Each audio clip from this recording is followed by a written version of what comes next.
with both traditional public schools and public charter schools. And unlike many urban school districts, our school enrollment has also increased for the past 3 years. Crime is trending sharply down, and unlike many of our peer cities, our population is growing. So I say without equivocation, the state of the nation's capital is strong. And today is my hope that we will talk about our shared priorities to make our nation's capital even stronger. Our current budget is focused on 3 priority areas: public safety, education, and our downtown. And so when it comes to ensuring that our communities are safe for our residents, workers, and visitors alike, DC is putting its money behind proven strategies for reducing crime. We have been laser focused on rebalancing our public safety ecosystem to focus mostly on accountability. So I am pleased to report that violent crime in the district is down 35% compared to last year, with a nearly 50% reduction in carjackings.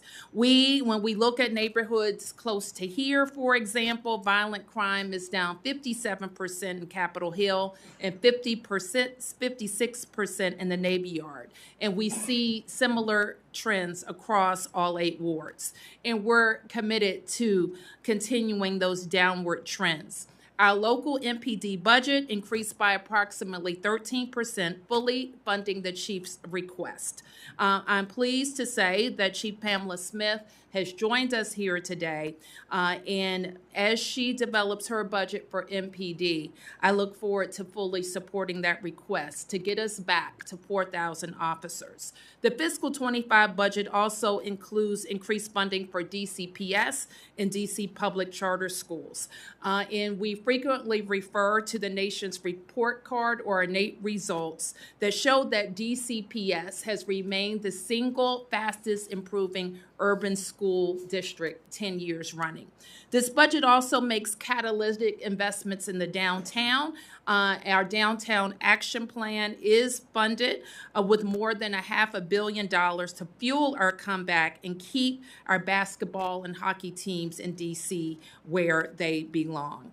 So we have prioritized efficiency savings as well over the last several budgets. I'll mention a few. We've left no stone unturned in looking for good government efficiencies, including eliminating vacancies, negotiating better contracts and leases, consolidating IT purchases, eliminating outdated technology, and even turning off devices that we are no longer using.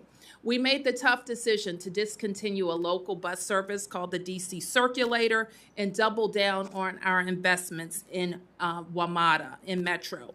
In doing so, we know that we are investing in America's subway system and making sure that we are attracting our riders back. In fact, Metro has made a remarkable comeback. It is a vital part of the National Capital Region's infrastructure, and we look forward to working with the committee on ways to invest in Metro. I'm over time, Mr. Chairman, but I look forward to talking to you about how our tourism has come back, how our emergency planning fund is so critical to the safety of the inauguration transition in the nation's capital. Thank you, Mayor Bowser. Chair Mendelson, without objection, your full written testimony will be entered into the record. With that in mind, we would ask for you also to please summarize your statement in 5 minutes. Thank you, Mr. Chairman. Chairman Joyce, Ranking Member Hoyer, members of the subcommittee, thank you for inviting me. Last week, I submitted a lengthy statement, which I'm summarizing today. I want to highlight 3 issues. First, fiscally, the district is a model for other states and cities. Second, even though Congress has imposed fiscal burdens. Third, we seek statehood in part to improve our fiscal situation. First, the district is a financial model because our police, fire, and teacher pension system is 99.5% funded. Our OPEB fund is fully funded. Actuarial assumptions for each are conservative. Our reserve funds are at or near the gold standard of 60 days cost of operations. We have an independent chief financial officer. Our budget is based on the independent CFO's revenue estimates. For 29 years, we have adopted balanced budgets and ended each year with a surplus. Balanced. That includes both the forthcoming fiscal year as well as a 4-year financial plan. No other jurisdiction can boast all of this. Moreover, while Congress decreed that our borrowing can never exceed 17% of annual expenditures, we enacted our own law that limits borrowing to 12%. And while Congress requires us to maintain 2 reserve funds, we enacted our own law establishing 2 additional reserve funds. We also are requiring, through local law, increased utilization of pay-as-you-go financing of capital projects in lieu of borrowing. Further, we require long-range capital planning, and the Chief Financial Officer has developed a capital asset replacement scheduling system to bring greater discipline to our 6-year capital budget. Financially, this district is healthy, and our revenues are consistently growing, despite challenges such as a largely teleworking federal workforce. We are a leader in public education with almost $3.3 billion in the budget. Our teacher salaries are competitive. Our charter school sector is robust. We provide universal pre-K education. On a per capita basis, we are a leader in funding the creation and maintenance of affordable housing, a difficult task in an expensive market. And in each of the past 4 years, we have fully funded our police department's efforts to retain and attract police officers in a market where jurisdictions across the country have struggled with recruitment. Right now, retirements are at their lowest in a decade, and our recruitment classes are growing in size. However, we have had to overcome federally created impediments. First, our relationship with the federal government is expressly cited by the Wall Street ratings agencies as a risk factor. Congress's inability to adopt appropriation acts on time, fights over the debt ceiling, the too often threats of a government shutdown. These federal problems increase our cost of borrowing. Second, nearly half the land in the district is federal or international and therefore tax exempt. The total foregone tax revenue for this is estimated at over $2 billion. Unlike many states, the district receives no federal payment for this. Third, the prohibition on taxing income at its source. We are the only jurisdiction with the inability to tax income at its source. The foregone revenue could be significant, but here again, there's no federal payment to offset this congressional prohibition. Fourth, Congress perennially refuses to fully reimburse the district's police department and related agencies for public safety expenses directly related to the federal presence. The district willingly protects public safety, but was unreimbursed a total of $83 million in the past 4 years. For fiscal year 2025, the House would appropriate $20 million less than is needed for emergency planning and security, such as the police. And then Congress adds riders to its appropriation bill for the district. Most damaging is the prohibition on our regulating the sale or distribution of recreational cannabis. This rider dates back a decade and is responsible for a black market estimated at over $600 million annually. Over half the states permit recreational cannabis, but we are the only one that cannot regulate it. This is an urgent matter since, as time goes by, not only will it be more difficult to displace the illegal businesses, but in the meantime, the illegal gifting stores attract violent crime due to their cash-only nature and the illegality of their activity. Our police try to shut down the illegal stores, and the United States Attorney declines to prosecute. The congressional rider has had a negative impact on public safety. Other riders, such as proposing to prohibit automated traffic enforcement, will not only impact our budget, but will facilitate reckless driving on our streets, including red light running. These are just some of the reasons you hear district residents and leaders demanding statehood. I know this Congress is not receptive, but statehood would give the district financial stability, remove counterproductive impediments, and improve our ability to control the public fisc. Finally, my longer submitted statement ends with a list of opportunities for Congress and the district to work together. They include additional measures that would improve public safety, such as adequately resourcing the United States Attorney for the district, adequately funding our courts, confirming the appointment of our judges, and enabling the mayor to call out the National Guard. I appreciate this opportunity to testify, and thank you for the invitation. Thank you. Thank you, Chair Mendelson. Mr. Lee, without objection, your full written testimony will be entered into the record. We would ask that, with that in mind, that you would summarize your statement in 5 minutes. Thank you. Good morning, Chairman Joyce, Ranking Member Hoyer, and members of the subcommittee. It's really good to be with you this morning. My name is Glenn Lee, and I'm the Chief Financial Officer of the Government of the District of Columbia. My organization is an independent agency created by Congress to ensure the district's financial integrity and fiscal sustainability. I am here today to give you our latest views of both the economy as well as our financial condition. Stated simply, the district's financial condition is strong despite challenges brought on by remote work. There's three reasons for this. First, the district has a high-wage, high-knowledge-based economy driven by a substantial and stable presence of the federal government or companies that support the federal government. In addition, thank you. In addition, there are a multitude of employers who support the federal decision-making processes, including a large contingent of international organizations that provide stable and high-wage jobs.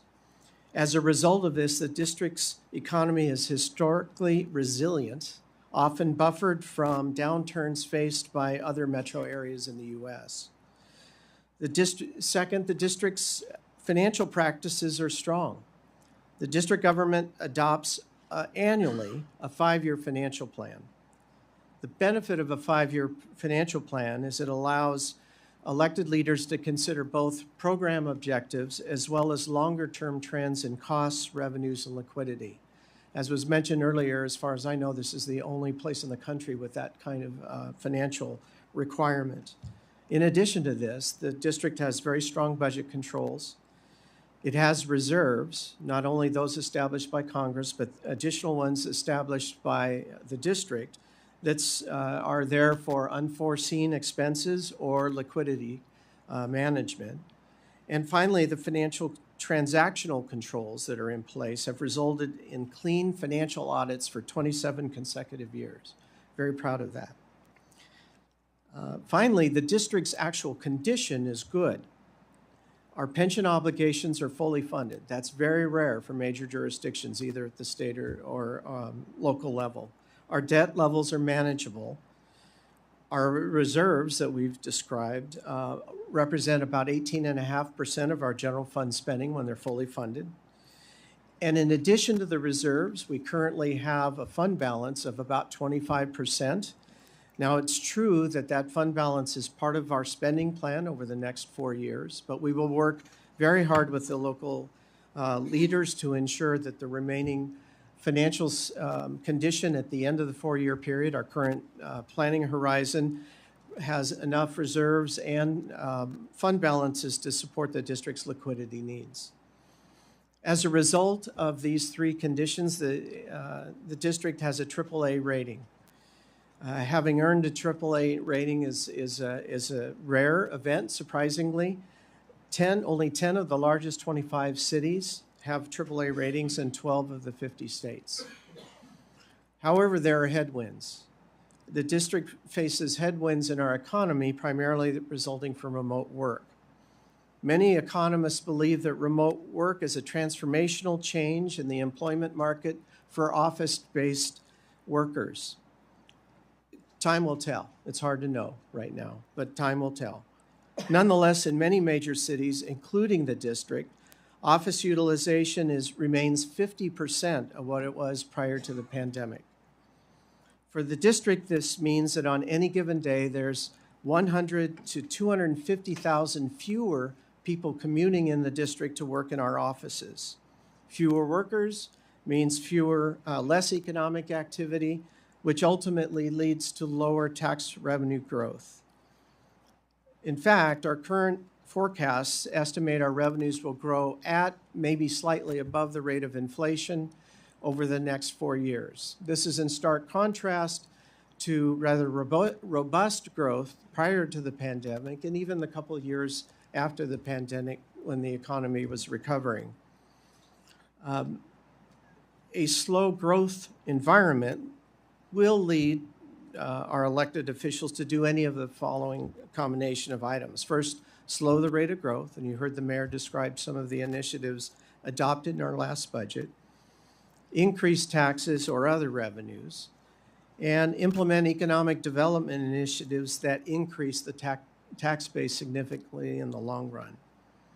In conclusion, the district's high-wage, historically resilient economy and its current sound financial condition position the district leaders well to manage the district through economic headwinds, both those we know about and those yet to be seen.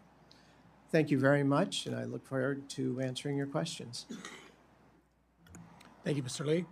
We'll now begin our questions. Each member will have 5 minutes for their questions and answers. When the timer turns yellow, you will have 1 minute remaining. First, I will recognize myself. In the fiscal year 2025 congressional budget request, the city requested $97 million for the emergency planning and preparedness. $47 million of that request was allocated for expenses surrounding the upcoming presidential inauguration. That funding resolution was fulfilled in September, continuing resolution. We have subsequently received a request for additional funding for the inauguration, as well as money for other emergency preparedness purposes.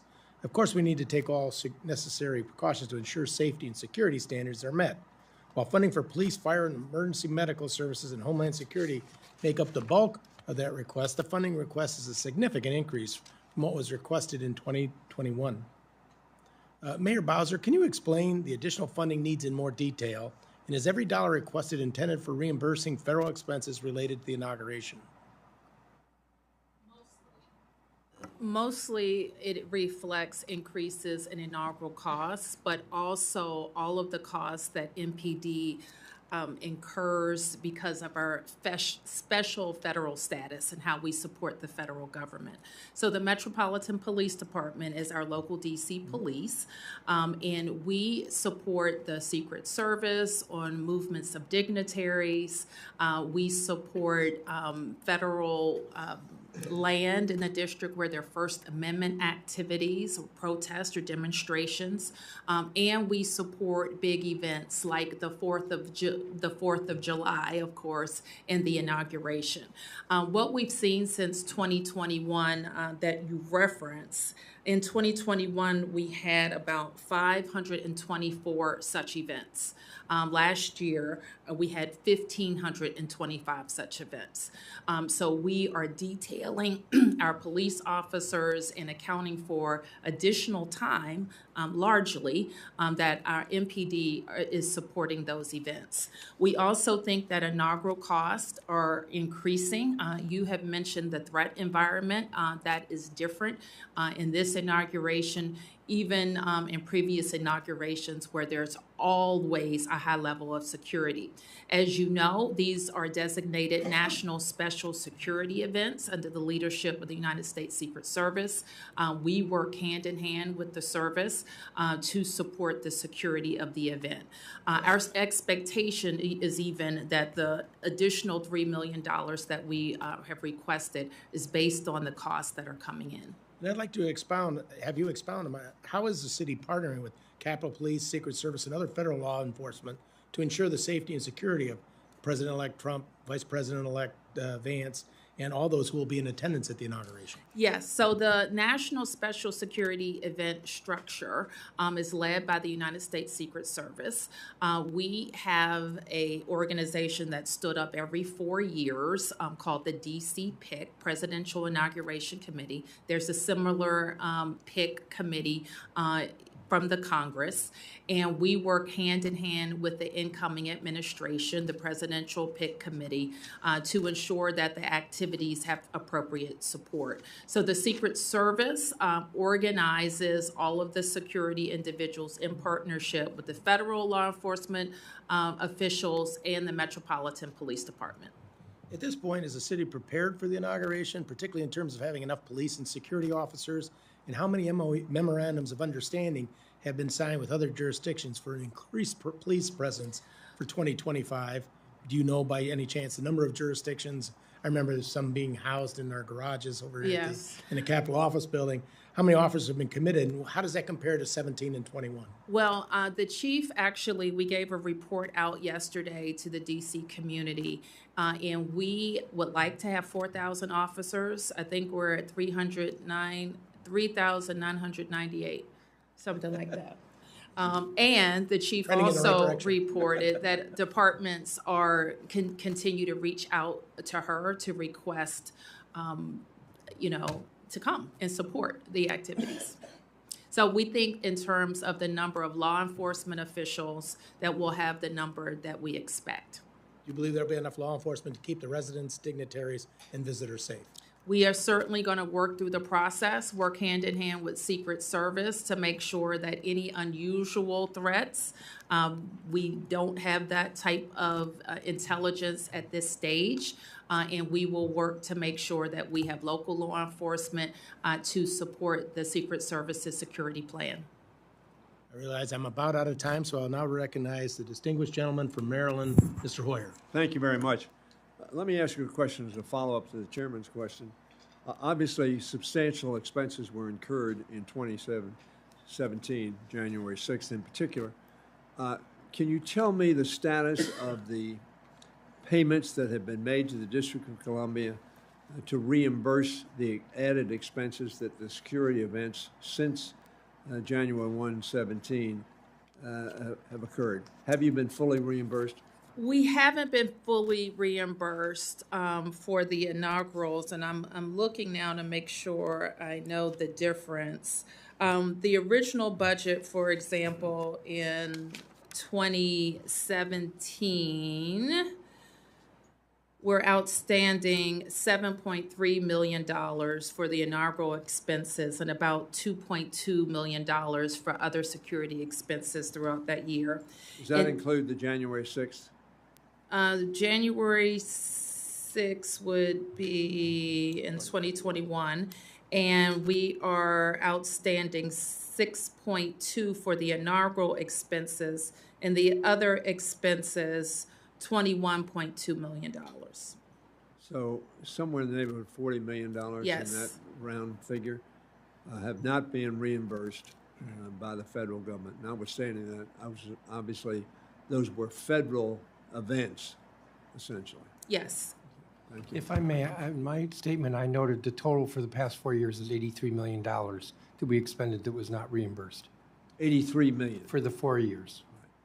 So that's part of the expense that you incur because we are the federal government, but for that probably would not have incurred those particular expenses. You'd obviously have public safety expenses, but not those particular increases. Right, that's correct. And they were not anticipated, of course. They were not anticipated. Let me ask you something. In 2016, you had a referendum on statehood. 86% of your residents voted for that. Citizens, I presume, Yes. voted for that. Can you explain that high percentage? Well, yes, Mr. Hoyer. And in fact, since, that was 2016, I became mayor in 2015. And we were very intent on changing the conversation around statehood. And part of our campaign included rewriting our Constitution, including talking to all of our residents in a constitutional convention and going back out to the voters. And what we explained was the only way to really secure DC autonomy, to make sure that we can speak for all of the residents without interference, is statehood. You've explained already that our population is greater than 2 states. We take care of ourselves. We have addressed constitutional concerns that have been raised regarding DC's admission as a state. And so the House has approved DC's admission 2 times. We've also achieved greater support from our surrounding jurisdictions, including your support, Mr. Hoyer, for statehood for the district. Thank you very much. As a country, we, of course, support very strongly self-determination of peoples around the world. Yes. In my view, this is a particular example where our principles are not being pursued in a way that reflects that 86% of the people of this jurisdiction, the District of Columbia, or the state of Washington, Douglas, Yes. would be manifested. Yes. Mr. Chairman, I think we really ought to do that. I want to observe, first of all, you're correct, I'm sure. For 15 years, we have talked about the District of Columbia on the floor about none of the funds can be used for this, that, or the other. But for 15 years, we have not given them the opportunity to appear before the Congress of the United States and state its case. So not only do we not honor home rule, but we don't honor our responsibility that we discuss hearing from the jurisdiction that is most affected by our decision with reference to the District of Columbia. I have 10 seconds remaining, so I will yield back the balance of my time. Thank you, Mr. Hoyer. The chair will now recognize Ms. Hinson from Iowa. Thank you, Mr. Chairman. Good morning. Good morning. Madam Mayor, Chair Mendelson, and CFO Lee. Thank you so much for coming before our committee today to answer our questions and talk about the budget. It goes without saying, but one of my top priorities is safety and security for Iowa families. That applies when they come here to the Capitol as well. And you know, when we're hearing from families who are coming here to the Capitol to visit not only our facilities here, but the national monuments as well, we're talking a lot about, obviously, the inauguration coming up in a couple of weeks. Making sure that they can come here and return home safely is a top priority. And while I appreciate that your testimony today outlined some steps that you are taking to improve public safety, I think that people are still concerned about the level of violent crime here in the city. And while we have seen that decline, last year was the district's deadliest in more than 2 decades. It's down, but it's still unacceptably high, is what I would say. So what is your message to Americans who are coming here, who want to be safe and visit the nation's capital, but still knowing that that crime is very, very high? Well, what I would say, and thank you, Congresswoman, is Americans are coming to the district every single day. In fact, people from around the world are coming to the district every single day. Last year, we broke records in terms of our visitation. We exceeded the pre-pandemic levels, and we had the highest level of visitation in the District of Columbia.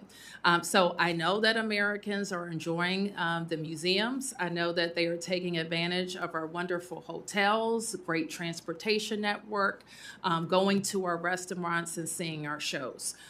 We share, however, you will never hear anybody say more loudly than me that any level of violence in our city is unacceptable. We've worked very hard to rebalance our public safety ecosystem following the pandemic that disrupted it, and disrupted it in very fundamental ways. And I think that our focus on accountability and driving down crime and people having illegal access to guns and using guns has been very important. We do, when we come and speak to members of the Congress, and the chairman highlighted it, and I highlighted it as well, we could use some help. As you know, we're different. We have federal appointments to our courts, and we have no ability to replace vacancies on the court. And so the Senate right now has 10 very qualified judges that we hope could get some floor time and get passed. And obviously, we're trying to do our part in the House with Thank you. Expanding federal judges and making sure that the case backlog can be addressed. But I think realistically, you know, enabling rhetoric that was unacceptable and anti-police and soft on crime for several years did lead to an increase in crime in the city. And while I'm glad to hear that you are trying to reverse that trend, and people are coming here, that fear still exists. And when you hear 274 homicides in 2023, people they may have to come here for work and for other things, but they are still certainly afraid. So when you look at arrests that are happening, and you talk about some of these illegal guns that people have, how many of these people are repeat offenders, right? They're being signaled to that they're not going to be held accountable for, whether it's lack of arrests or prosecutions. That's both probably a part of the conversation, but how many people are repeat offenders? We think that there are a small number of people who are responsible for most crimes. We do think that. We think that people who use guns will tend to use them again. And we look to make sure the ecosystem is working. And that's why we're fully funding our police department. We're looking at our policies to make sure that if they need to be recalibrated, they are being recalibrated. You've heard the chairman ask you to make sure that our United States Attorney's Office has not only the number of people that they need, but highly skilled attorneys that can work in an urban environment. And it is important. We cannot discount the need for swift trials and having the judges that we need help get us there. Yeah, well, and I certainly think when you think about the message that it sends to police and recruiting police and getting more people into the force, and thanks to the chief for being here today, we want to make sure that those who are arrested are actually prosecuted, because it's tough to be a cop out on the street, putting your life on the line every single day, and then realizing that these people are walking anyway. So Well, I think I that's couldn't a huge agree with fear. you more on Yeah. that point. Okay. If I could just add. Yes, So Mr. Chair. we are different than any other jurisdiction in that all of our felonies are prosecuted by the United States Attorney. And as of about a year ago, maybe a year and a half ago, the U.S. Attorney was declining to prosecute over 2/3 of the arrests that were presented to him. That's a significant problem, and that's why I spoke to more resources for the U.S. Attorney's Office. Our courts are backlogged because of the vacancies. That was an article in today's Post about that. That also impacts public safety in the district. Last year, we had about 280 homicides. This year, as of today, we have 182. We will be below 200 this year, so violent crime is coming down. Unfortunately, a challenge with crime is that when their word is that an area is unsafe, it takes a long time to overcome that, even if the statistics show that crime is down significantly. Well, I certainly think maybe a separate conversation with the district attorney about how they're pursuing these cases as well is worth having as a committee. And Mr. Chair, without objection, I'd like to admit for the record this article from the Washington Post, if I may. Okay, thank you. I yield back. Thank you. Thank you, Ms. Hinson. The chair will now recognize Mr. Pocan for his 5 minutes. Thank you, Mr. Chairman. Thank you, Madam Mayor, Mr. Chair, and Mr. Lee for being here today. First off, I want to say I'm one of those sponsors of the measure for DC statehood. Proud to have voted for that. In fact, I think today you just, in a few minutes, made the case stronger than I think I've heard. You know, the fact that 27 years of passing audits, Department of Defense has failed 7 in a row. That's our record. AAA rating, 10 out of 25 major cities having that. And yet the problem is we've shortchanged you $83 million over the last 4 years, and we can't pass our budgets on time, and that has ripple effects on how you operate. I'd like to just specifically talk about that. Not only do we have a problem with our review and we don't do that timely, I'd love to hear a little more about that, but also when we don't pass our budgets or we have continuing resolutions, how does that directly impact, you know, you've maintained all this, you know, strong financial measures, but we've made it hard. And then when we do meddle, we tell you, you know, what health care women can get, what your traffic laws are, a whole lot of other things. Can you just talk a little more about the problems we cause for the district?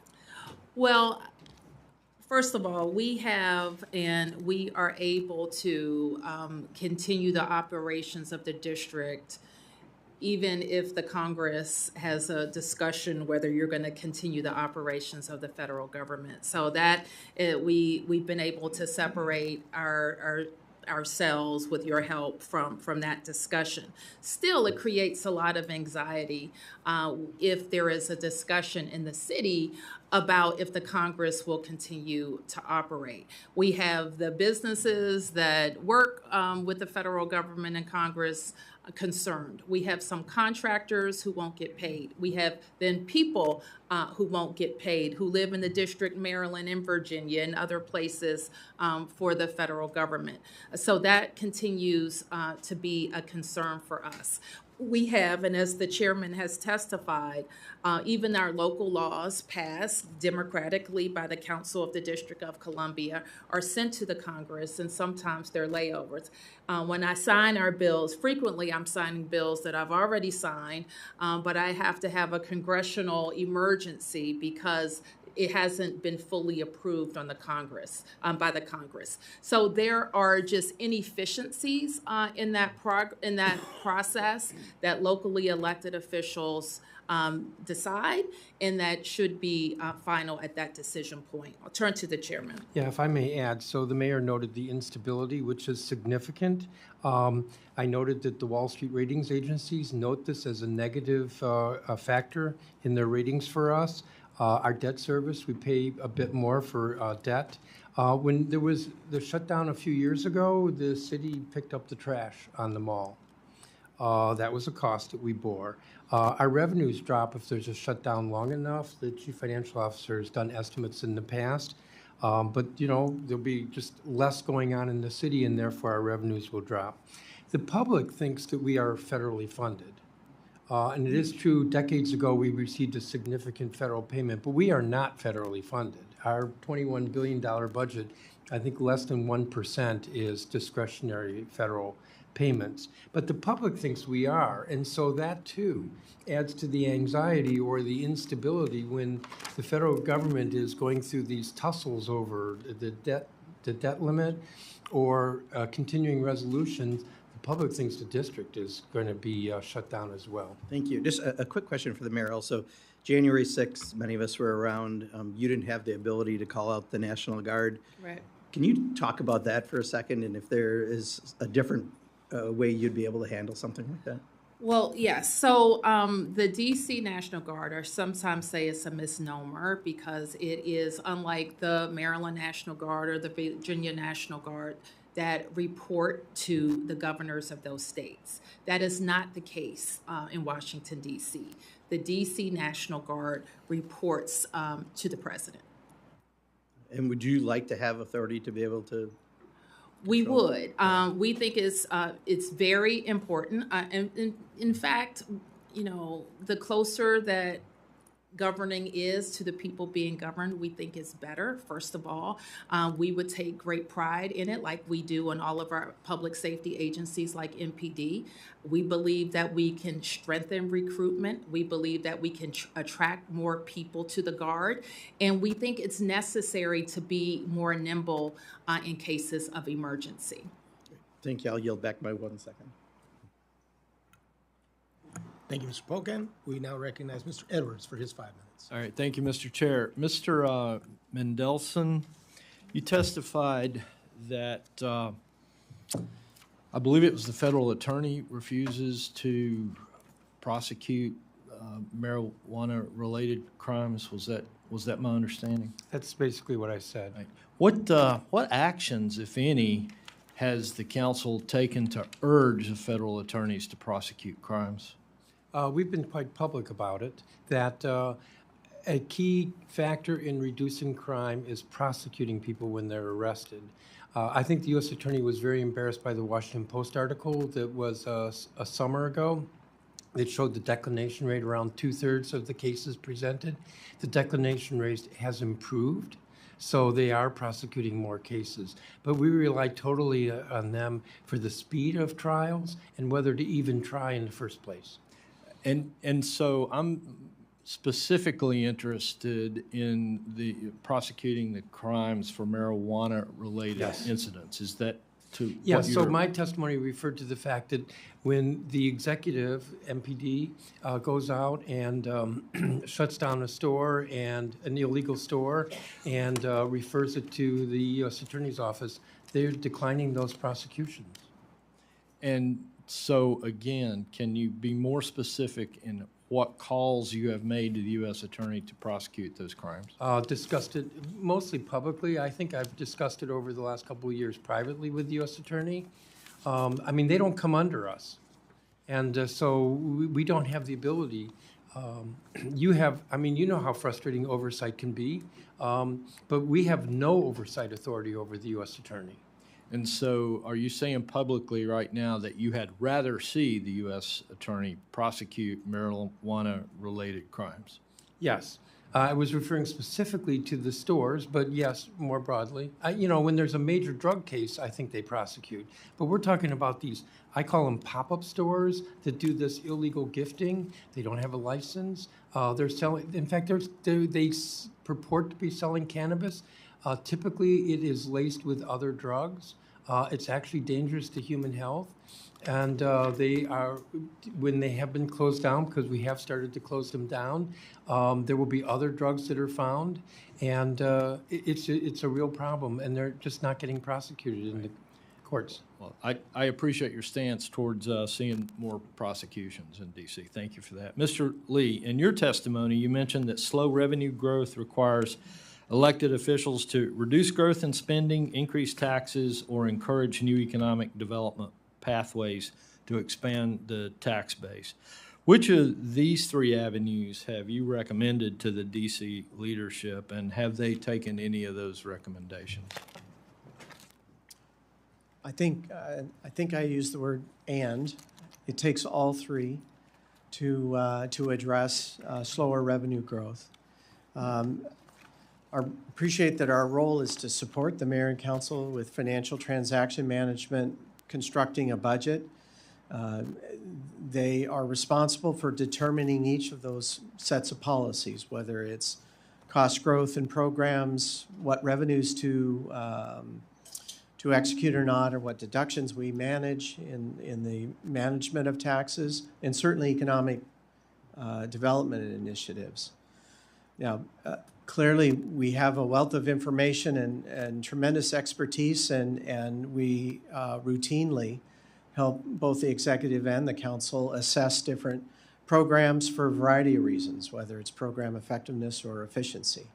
And we're happy to do that. Thank you. Ms. Bowser, 10 years ago, in 2014, there were 3,961 sworn officers and 105 homicides.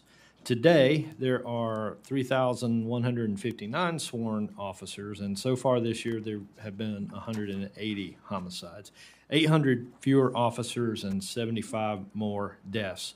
What's changed in the last 10 years, and what, in your opinion, can be done to reverse the trend that we're seeing here in the district? Well, thank you, Congressman. I'm pleased to say that is not as low as you report, is 3,266 officers. And I would point to 2 years where we were unable to hire police. And we would also point to our trajectory and investments necessary to get there. And we are prepared to make those investments in our upcoming budgets. We've also been very focused on making sure that we have a policy environment in the district where police want to work. And what we are finding is that's happening. Police look to the district and know that they're policing in a city, and they're also supporting the federal government. They like the fact that they're working in an urban environment, but also have opportunities for high-level detective work. So we think that we have made the policy changes, the investments in recruiting, the competitive salaries to attract officers. All right. Thank you. Mr. Chair, I see I'm out of time, so I'll yield. Thank you, Mr. Edwards. And just to clarify, Chair Mendelson, the District of Columbia has agreed or okayed the sale of cannabis. It's been not allowed because of the direction of some member of Congress or a directive from Congress? Correct. So what you're hoping is that the people who are doing it illegally and creating the black market that you said it was how many million? 600 million, that's actually a figure from a couple years ago. So there's a $600 million black market that's operating because what you wanted to do isn't allowed to because of something that the federal government, a directive from one member, has managed to put into them. So if we could regulate, then we would have a regulated market, and that in turn, if we do it right and it's competitive, would largely put the black market out of business. But without a regulated market, there's just recreational cannabis. People just go to illegal stores. And you'd be able to tax the legal market and create another funding source for the district. Yes. Now, I didn't mention that because in my view, that's not the primary goal here. Understood. But versus having to expend money to go after the folks who are doing it illegally, you'd be able to at least get something from it. But the U.S. attorney won't help you or assist you in going after those illegal ones who are selling stuff potentially laced with fentanyl or other bad things. Correct. Thank you very much. Mr. Chairman, might I just add, I want to be clear that the Metropolitan Police Department, along with our commission that regulates medical cannabis, is involved in a campaign right now to shutter illegal shops. And since they have been active in that space, we have issued dozens of citations and closed 14 illegal shops. And we will continue until we make sure that all of the businesses that are operating in the district related to cannabis are legal. And I commend you for doing that, and also that crap that they're selling at gas stations to underage kids. Yes. That is also illegal. I'm sorry. I'll get off my soapbox. Mrs. Torres, we recognize you for 5 minutes. Thank you, Chairman. That was a very important topic also. I want to also welcome you, Mayor Bowser, Chair Mendelson, and Chief Financial Officer Lee. Thank you for being with us here today. As a former 911 dispatcher and as a former mayor, I truly understand the importance of fully funding our police departments, especially here in our nation's capital. I cannot even imagine the work that you have to do with your hands literally tied behind your back, having Congress question and authorize your every single move. It is my understanding that this bill provides DC with $20 million less than requested for emergency planning and security costs. According to the bill report, emergency planning and security costs cover public safety efforts to provide support for the United States Secret Service and to respond to terrorist threats and attacks. I am greatly concerned for this committee's priority to defund our local law enforcement by $20 million critical dollars needed to keep us safe.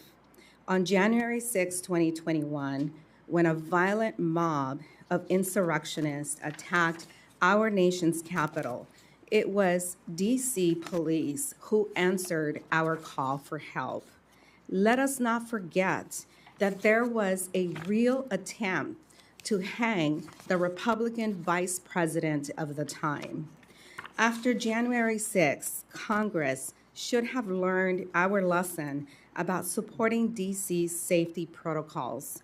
Once again, I am deeply, deeply troubled by this bill defunding the DC police.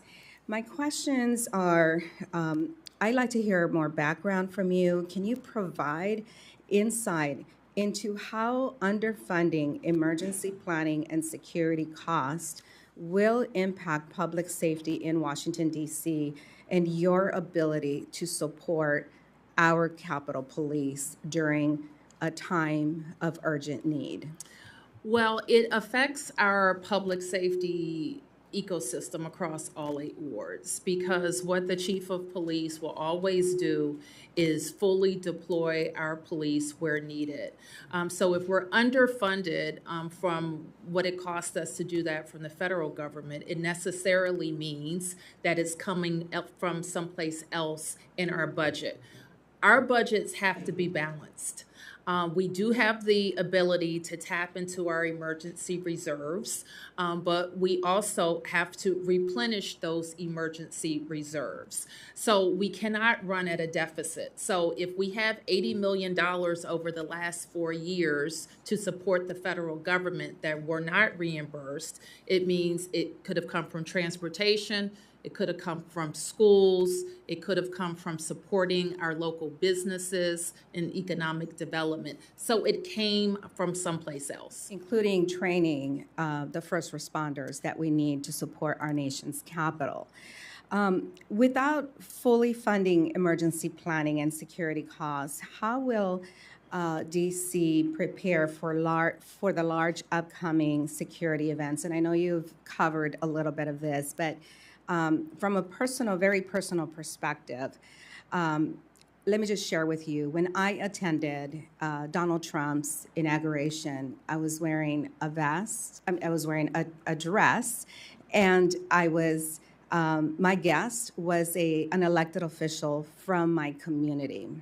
When I attended Joe Biden's inauguration, I was wearing a bulletproof vest and accompanied by a security guard. We cannot allow for this to happen again. So how are you tying the knots and ensuring that we have the support that we need? Well, we're very confident in the United States Secret Service, who is the leader of all national special security events.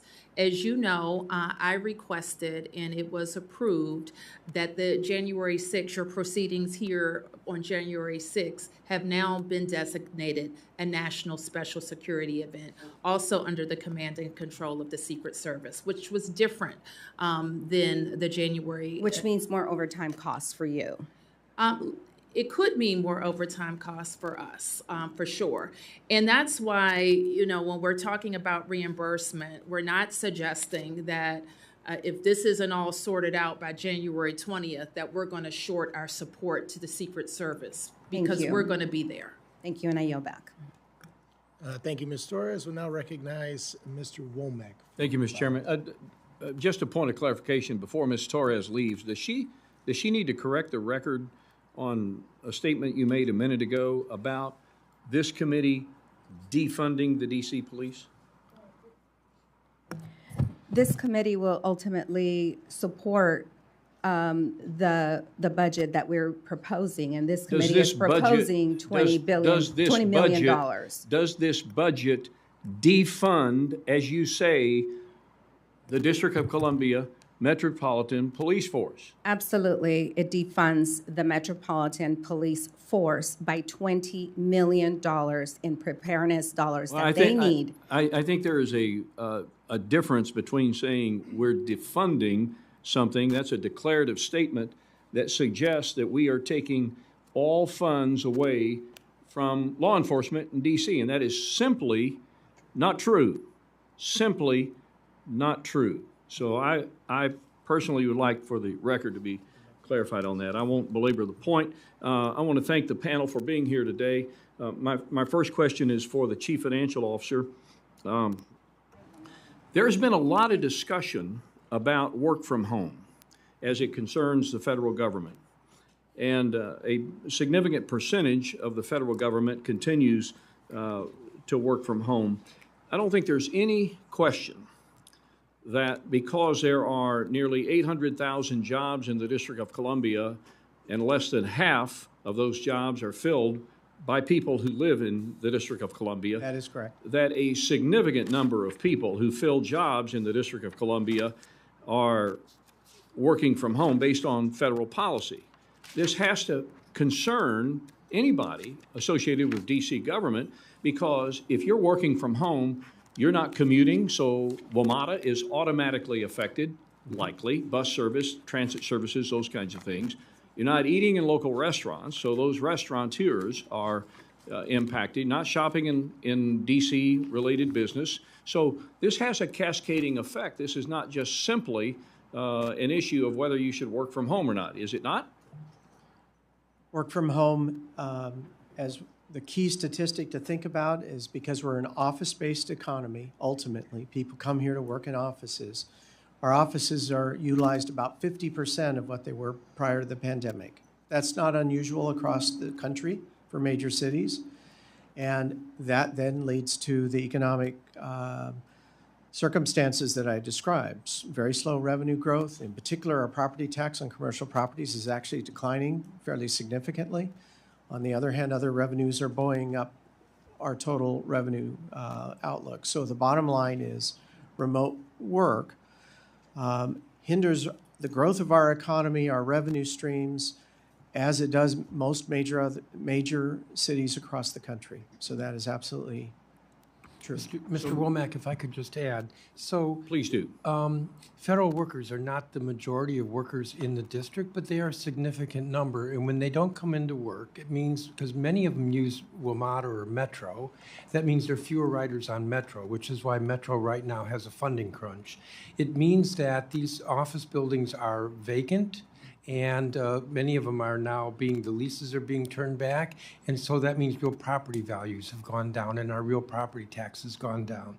And then when workers are in their offices, many of them go out for lunch, or they go and buy something, a gift, or maybe they stick around for dinner or beer after work, and they're not, so our sales taxes are down. So it's hurting us in at least those three ways. All right, so I would, and I'm a former mayor, and so this kind of stuff really interests me, because what impacts the city economically certainly has an impact on the DC government. Is it possible, Mr. Lee, that we haven't fully realized the impact of the commercial real estate bubble, as I call it? Yes, we anticipate commercial values to continue to decline for 2 to 3 years, but frankly, we're in uncharted waters for commercial real estate in many central cities. We don't know in the longer run how the use of space will change with a much higher proportion of workers working remotely.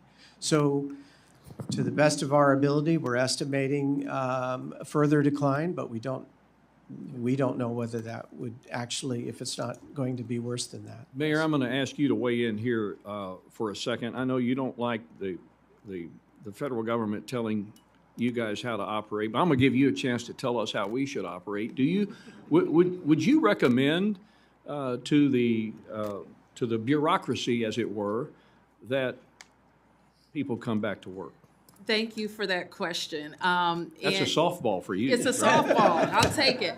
And this is how it would start. It's up to us to change our trajectory. So the CFO's responsibility is to estimate out over several years, and I think his estimates suggest that we haven't hit the bottom in commercial value decline, and maybe we would in a couple of years. But I take that as a challenge for our team to change our trajectory. The biggest thing that the federal government can do is have a centralized return to the office plan. It can be done. We did it. We have 37,000 employees in the District of Columbia. They came back to the office in June following the pandemic. We have a 4-day per week in-person policy. And quite frankly, the federal government's disparate policies, if you work for the IRS is this, if you work for energy is that, if you work for Treasury is something else, is problematic, not just for the federal employees, but also a lot of the private sector who say, this is what they say to me, we'll come back 5 days a week when the feds come back 5 days a week. And so we need a centralized policy that makes sense. And all of the things that my colleagues here have suggested will improve. But more than that, Mr. Womack, it's also important for us in the National Capital Region to say we're proud to host the federal government. We've built for many decades an infrastructure that supports a productive American workforce. And so we want to also have a very thoughtful conversation about how those federal agencies in the National Capital Region make sense for American productivity. I appreciate the response. In the vernacular of softball, you hit that one out of the park. Thank you. I yield back. Thank you, Mr. Womack. Now recognize Mr. Bishop for his 5 minutes of Thank questions. you very much, Mr. Chairman. Thank you, Mayor Bowser, Mr. Lee, and Chairman Mendelson for your appearance today. I'm a strong proponent of home rule. Mayor Bowser and Mr. Lee, the House FSGG bill includes several policy provisions which either prohibit or restrict district funds from carrying out certain laws and policies. These laws and policies include abortion, reproductive health, vehicle emission standards, and even whether drivers are permitted to make a right turn at a red light. Broadly speaking, how do these provisions impact the day-to-day operations of the district government, and what impact do they have on the ability of the district to support and encourage economic activity? And then I have a second question I'll give you now. The President's budget for FY25, as well as the Senate Appropriations Committee, approved $40 million for the tuition assistance grant program. What will the impact of that? The House Appropriations Committee, of course, is only proposing $20 million for that program. So what will the impact of that 50% cut be in terms of the grants that the city will be able to provide to undergraduate district students to attend public universities and colleges nationwide? 2 questions. Okay, so the first question, Mr. Bishop, about riders, we have addressed in some talking about the cannabis rider. The ATE rider, we think, has a deleterious effect on safety as it relates to traffic fatalities in the district. These measures have been carefully considered either by the council or DC voters, and we think those decisions need to continue to be made locally.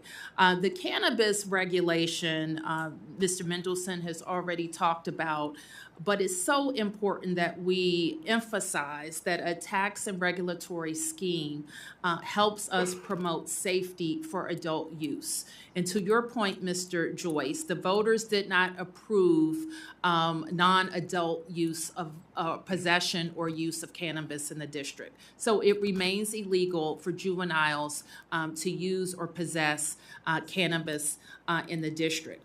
But we feel very strongly that we can have a safe and legal structure for adult recreational use, building on what has been a successful medical use regime in the district for many years. And in speaking about earlier, it was mentioned that a shift in if we have to overspend in our federal support, our emergency public safety fund, it does have a pinch, or it could have a pinch on our ability to spend for the Metropolitan Police Department. So that's why having that increase is so important. As it relates to TAG, the Tuition Assistance Grant, I have to say it has been an incredible benefit for DC residents that has been supported by this Congress for many years. And while our students have the benefit of TAG, $10,000 that they can take to any public university or $2,500 to HBCUs, it also has a 50-state impact in that many states are receiving our students with that benefit. So it's not just the DC benefit, it's 50 states benefit from the infusion of TAG. We think that we need to make, and we'll need your help with this, some changes to ensure that we're fully implementing TAG. It's been $10,000 since its implementation. We know what the cost of higher ed have done over that same period of time. We know that now at least 60% of the TAG recipients are using the full amount. And so when we increase with your support and go from $10,000 to $15,000 on the current budget trajectory, we'll be in the right place. Mr. Bishop, if I could add, I know you're on a clock, but you know, the challenge of governing is complex. And so let's just take traffic and traffic safety. There are many different policies to try to ensure that our roads are safe for everyone. One could disagree over different strategies, but ATE is part of our strategy. When there's a congressional rider that sort of swoops in, and just pulls out one piece of the strategy, it's not dealing with the complexity of the regulation. And that's part of the challenge. So not only is ATE important for our traffic safety in the district, but we're being handicapped. You know, it's like one arm being tied behind our back because nothing's being done to deal with the rest of the problem. Thank you, Mr. Chairman. Can I just have about 10 seconds? 10 seconds are yours, sir. All right. What about the 50% cut, proposed cut to the TAG program? We think that cutting TAG by any amount will prevent us from making the necessary administrative changes that keep TAG viable for DC residents in the 50 states. Thank you, Mr. Sanford. Chair will now recognize Mr. Molnar for his questions. Thank you, Mr. Chairman, and good morning, Mayor, Good morning. and Mr. Lee and Chair Mendelson. Thank you for being here today. This year marked the 40th anniversary of sister city relations between Washington, D.C. and Beijing. And I'm very concerned about this relationship because, as you know, this Chinese Communist Party has become increasingly more aggressive at home and abroad. In Washington, D.C., people can openly petition their government, voice their opinion, and exercise their other rights under the First Amendment. Beijing embodies the opposite of these values, with no free expression and punishments for those who speak out. Just most recent example would be to see what's happening in Hong Kong with all the political prisoners there. Additionally, the Chinese Communist Party's United Front uses engagement including sister city programs to exert influence over foreign governments, officials, and businesses. Given the nefarious nature behind the sister city program, as well as the horrific human rights abuses perpetrated by the CCP, how do you justify continuing this relationship with Beijing? Well, thank you for that question. And we have been active participants in the Sister City program with other capital cities around the world. I don't know how long this arrangement is with China, but it's probably a couple of decades old. And we're happy to review all of our relationships, but we do take a lot of signal from the United States Department of State, and that's a conversation that we'd be happy to have with them. We were pleased that Secretary Blinken created a division in the State Department that works with mayors and at our level. And I will tell you that a lot of our relationships related to Sister City are not high-level diplomacy. They're people-to-people strategies. So what can we learn from a Chinese school in Beijing? And some of our sister city relationships focus on healthcare. Others focus on cultural exchange. And we are proud to represent American values in all of those relationships. So the basis for all of our sister city agreements is how we can share the best of America and take from those relationships what help us in either cultural exchange or how we do business. Okay, so you take, from what I can tell, you take a lot of direction from the Department of State. Is that what I'm hearing? We certainly consult, and so if there let me just, yeah, sure. So the Biden administration, as well as the Trump administration, both have declared a genocide being perpetrated by the Chinese Communist Party. Are you familiar with that? I'm not familiar with us cutting off all diplomatic relations with No, China. I didn't say that, but they've declared that there is a genocide occurring in China, specifically with respect to the Uyghur Muslim population. Both the Biden administration as well as the Trump administration have declared that.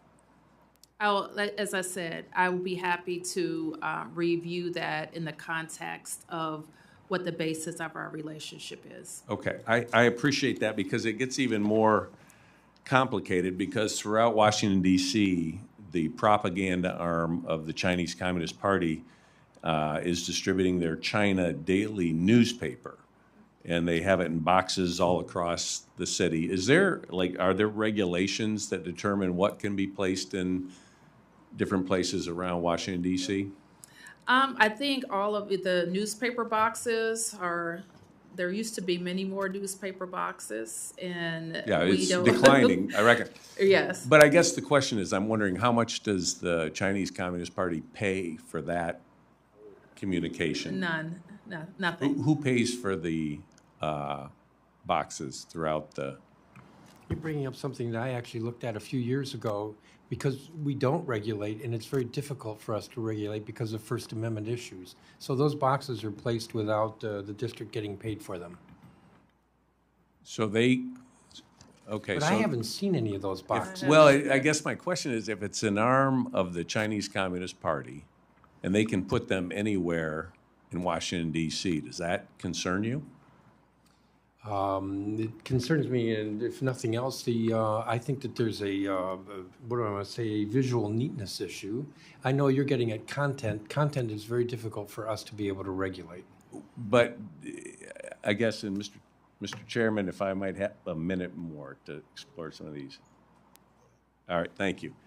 So do you believe that the Chinese Communist Party has First Amendment rights here in Washington, D.C., similar to what other...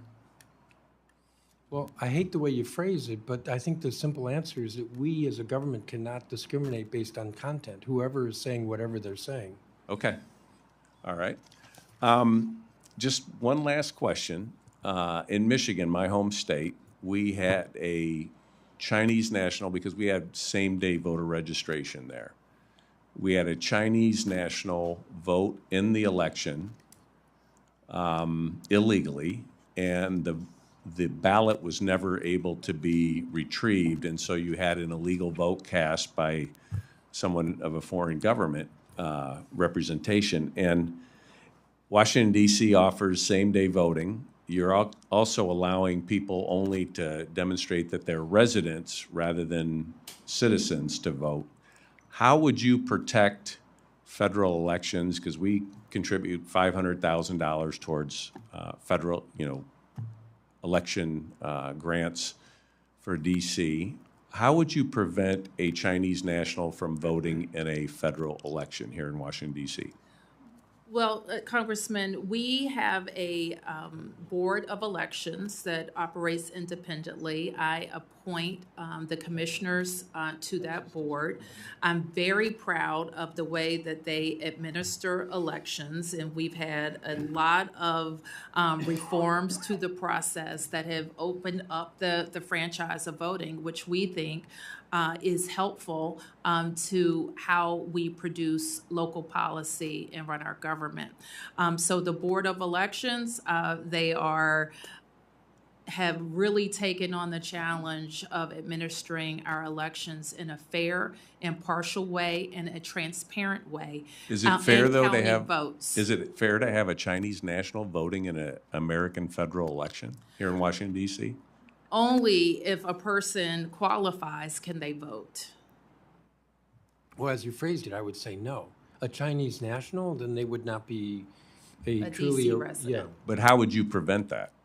If it's only proof of residency and a Chinese national is a resident here in Washington, D.C.? I don't want to speak for the Board of Elections, who has the responsibility for administering them, the rules. And they know the eligibility requirements for any voter. And I have to tell you, we don't get complaints about how our elections are administered. People can vote from home. They can go to their local voting centers. They can vote on paper. They can vote electronically at the vote centers. And what we're very proud of is at the end of the night, we know who won. And so I think DC residents feel very confident about how they vote in the district. Thank you, Mr. Chairman. You've been very generous with your time. Thank you. Well, thank you. And there seems to be some thought of maybe we're having so much fun here that we go into a second round of questions and recognize myself and start that process.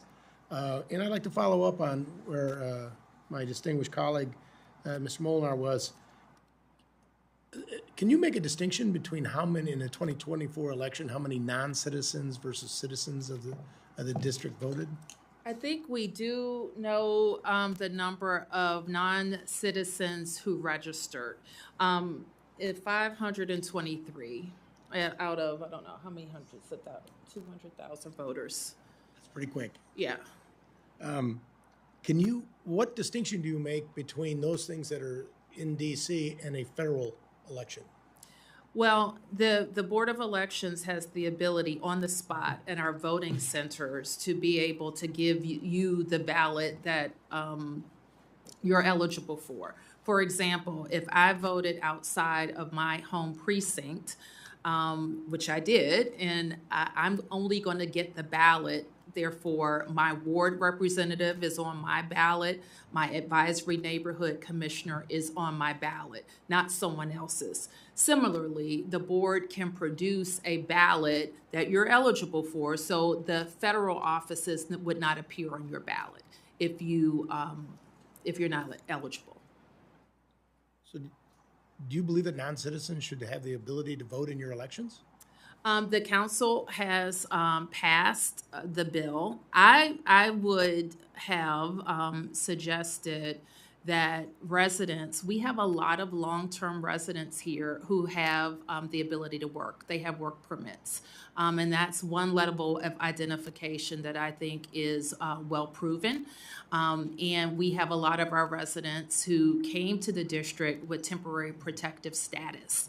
Now, I know there will be a big discussion over immigration reforms, and we look forward to participating in that because we think that people who live here, who pay taxes here, who raise their families here, who have mortgages here, who have jobs here, and have been here and have come here with temporary protective status and other means should have a pathway to citizenship. Those residents participating in a local election, I think, makes our process better. Chair Mendelson, do you share the same beliefs? I don't want to pit you against each other, but. Well, and you won't. And I also am the chair of the council, which adopted the legislation. Where we come from, our perspective is that these individuals who may not be United States citizens still are residents of the district. And they participate, as the mayor said. We want them to participate, if for no other reason than public safety purposes. If there is some illegal activity or domestic violence, we want them to feel that they can report that. We need them to report that. And so we try not to discriminate against them. And if they are participating in our city, then because we provide city services, we feel that they should have a voice in the election of the city. But we make that distinction. I said it the way I did because we're not saying they should participate in federal elections. So does council participate in the integrity of elections, or as far as making sure that... Sort of in the same way that you do. We have oversight. And we have hearings, and so we hear whether there are complaints or problems. So we have heard complaints and problems about the speed of elections, vote counting, and complaints about lines at some of the precincts, but we've not heard complaints about illegal voting. Okay.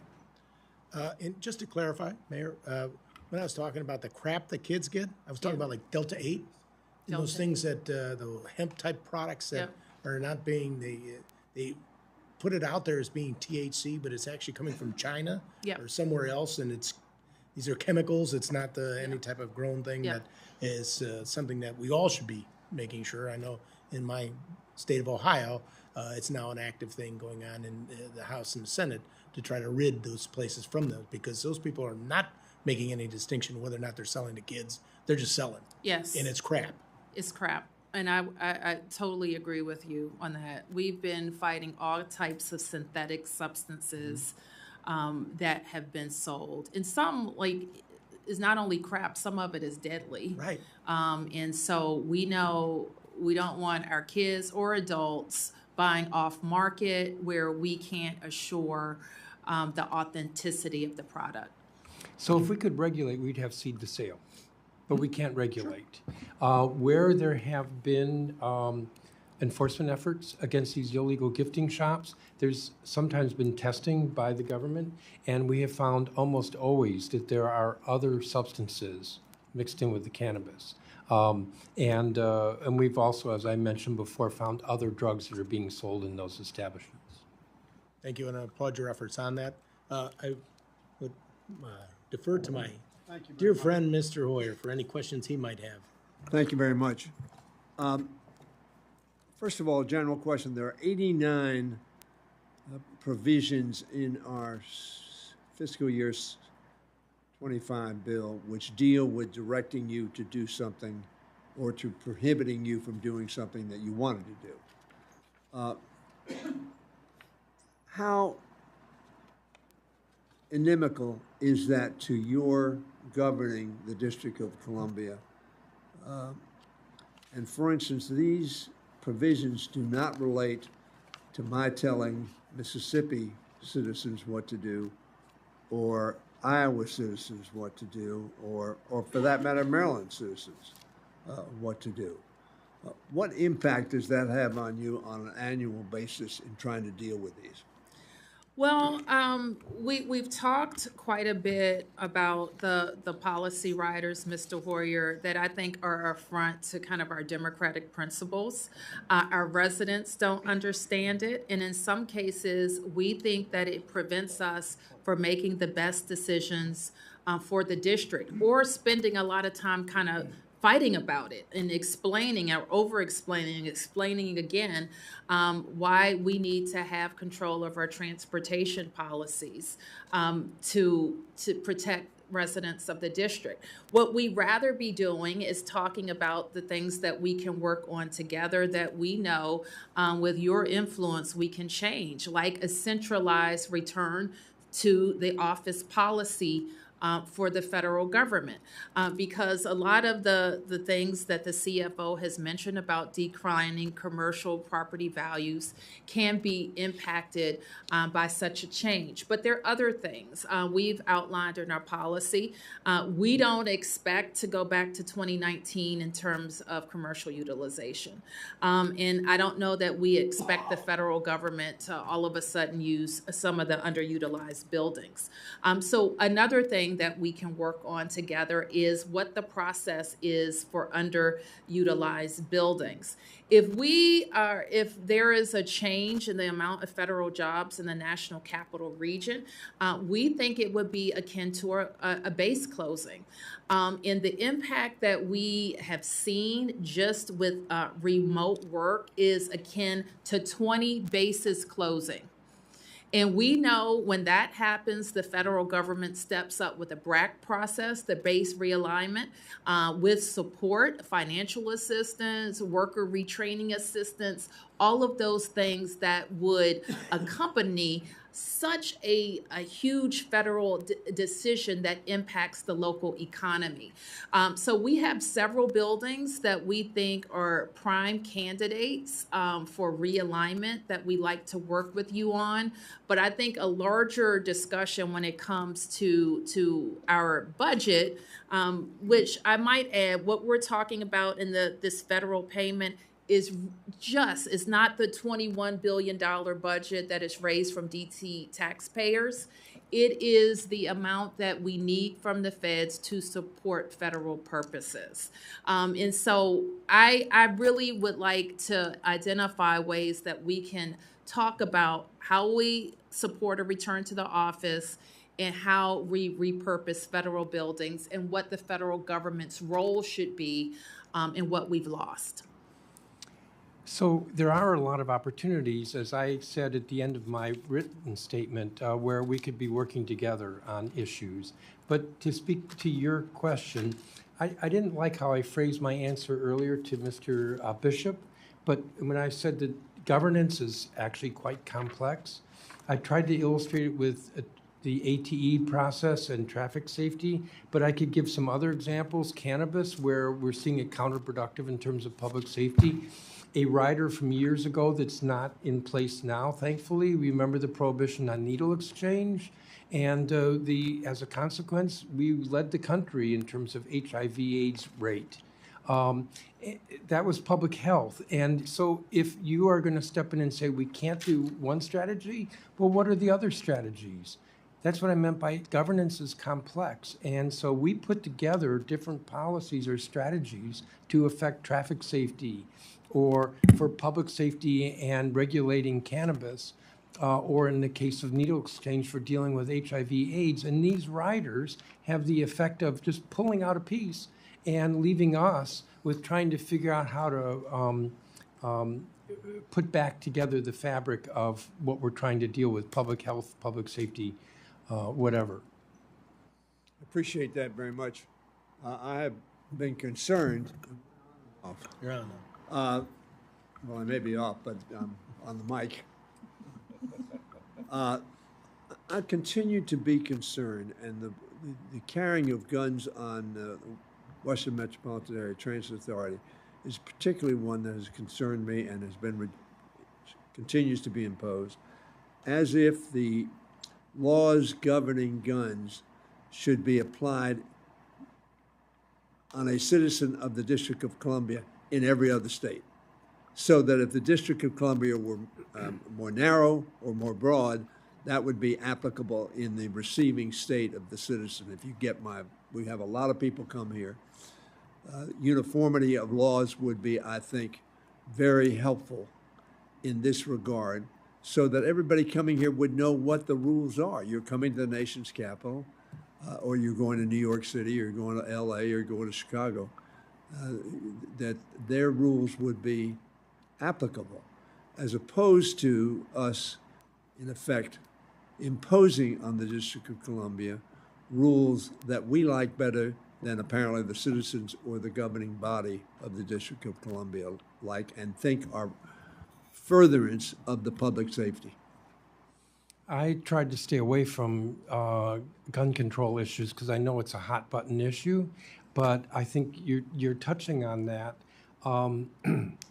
When I chaired our Judiciary Committee, I realized that most folks who have guns are law-abiding. They're people we don't have to worry about.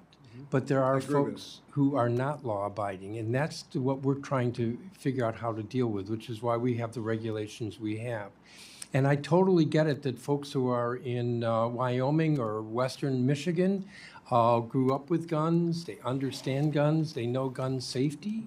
Those are not people who live in urban jurisdictions.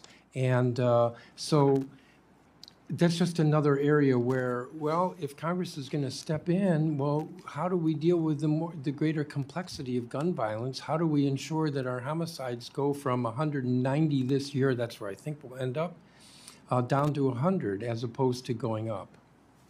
Thank you. Thank you. We'll move on out to Mrs. Henson. Thank you. If we want to have a conversation about concealed carry reciprocity, I think Iowans would be open to that. And we have a lot of big cities in Iowa. I would invite you to come visit Cedar Rapids, where I live. It is a great town, and we have great, safe people who respect our gun safety laws in Iowa.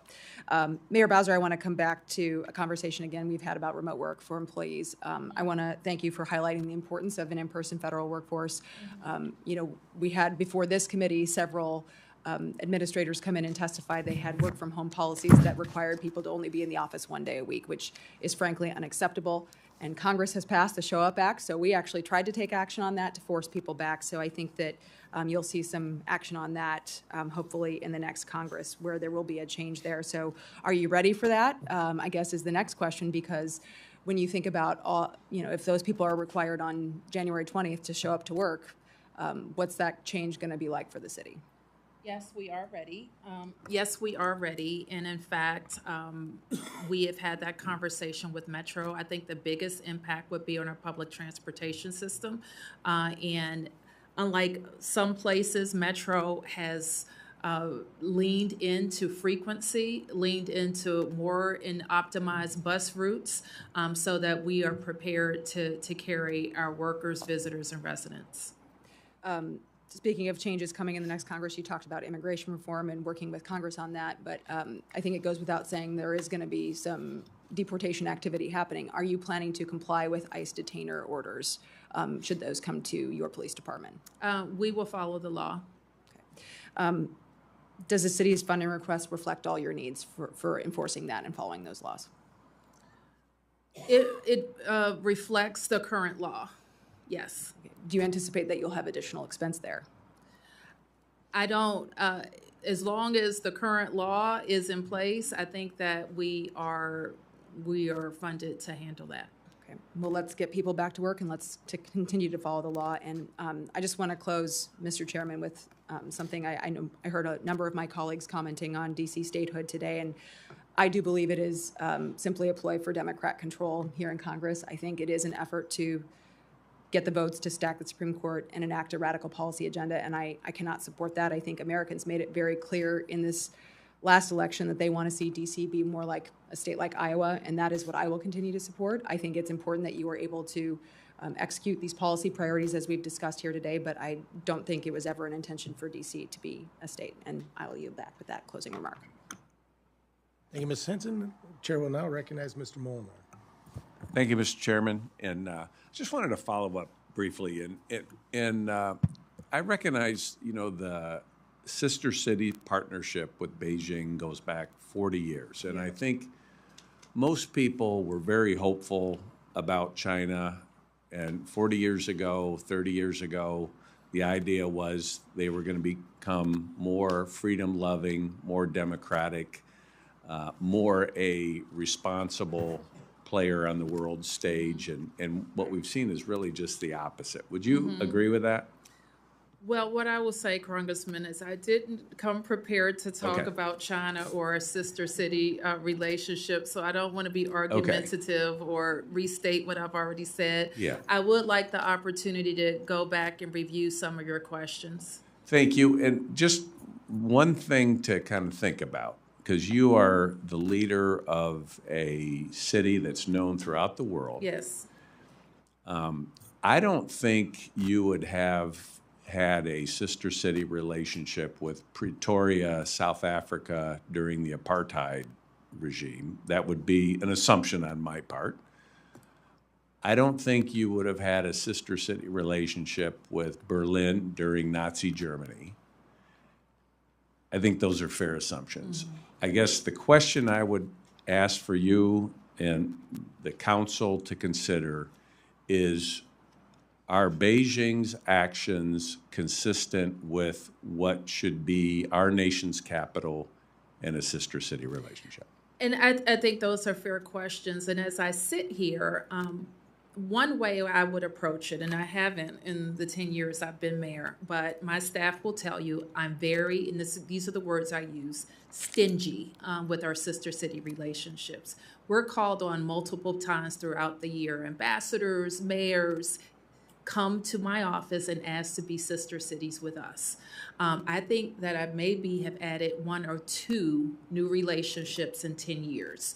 So we take the responsibility very seriously. And the thing that I might consider as I sit here, but again, I want to review it, is just instituting on a schedule, a review process of those relationships to check in on the status of it. Okay. I think that would be a reasonable way to approach it. Okay, thank you. Thank you. And I yield back. Relatively painless, and I know that our time is up. I know you've had much fun here, but Yes, it's good. with that, some of the members on the committee may want to submit questions for the record, and so we'd ask that please submit any questions for the record for the subcommittee staff within the next 7 days. With that, I'd like to thank you all for being Mr. here Chairman. for your time today, and we're going to do this again. So we're not going to do it every 15 years. We're going to do it again. And to all you who came to support, the people that you have here are witnesses today. Thank you for being here today and your input. It's not often we have such a full gallery and when it comes to meetings like this. So thank you for being here as well. And with that, the subcommittee stands adjourned. Thank you. Thank you. Thank you, Mr. Chairman.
Well, good morning, everyone, and welcome to the Labor, Health, and Human Services and Education Subcommittee. It's great to have everybody here today, and again, here in November, another hearing, and so we're glad to be here. And so we especially want to welcome Commissioner Martin O'Malley to this subcommittee for the first hearing for Social Security in over a decade. The last hearing held by this subcommittee was around 10 years ago by our friend, many on this subcommittee, and our former colleague, Jack Kingston. First, I want to acknowledge Commissioner O'Malley's efforts to come meet with me. You did a few months ago. You came by, and we had a very good in-person meeting together. I have chaired this subcommittee for the past 2 years, and I would say less than half of the leadership of the agencies that are funded in this bill have come to sit down with me. So, Commissioner, I appreciate that you are one of the few who see the value in sit-down, in-person discussions. And I thank you for being one of the few exceptions to this administration. However, I want to strongly encourage you to take that same courtesy that you showed me and extend it to the American public served by your employees. Less than half of the Social Security Administration employees are reporting to work. According to a report published by OMB, recently published by OMB, I would urge you to make it a priority to have employees return to work. Field offices are frontline direct service to America's seniors. Anything less than full resumption of activities, I think, would be a disservice to the taxpayers. Prior audit reports have highlighted concerns with Social Security Administration's ability to measure productivity in telework, and noted that the agency did not restrict telework by job position. I think it's unacceptable that an agency with more than 50,000 employees would not have some policy of determining whether an employee's job is inherent frontline customer service. I also want to note the concern with the unprecedented abrupt closure of field offices for 2 days earlier this year. We were unable to find precedent for such an action by the Social Security Administration, and your office provided almost no notice to the public to reschedule the meetings. For an agency that acknowledges its unique role in customer service, I would expect a better understanding of the importance of public service to in-person options. The work you do impacts every single American, and I say that because a lot of agencies don't have a direct connection with every American citizen, but the Social Security Administration does, and they deserve more than a few days' notice of office closure. Since FY 2014, the Social Security Administration has received an increase of its appropriations nearly every year. Over the past decade, the administrative funding to run the agency has increased by nearly $2 billion. And while I do recognize the agency has not received the amount requested in the President's budget for some of those years, such an increase does represent an amount far greater than other agencies and programs in this bill. There are several programs that have not received a single increase in that same time span.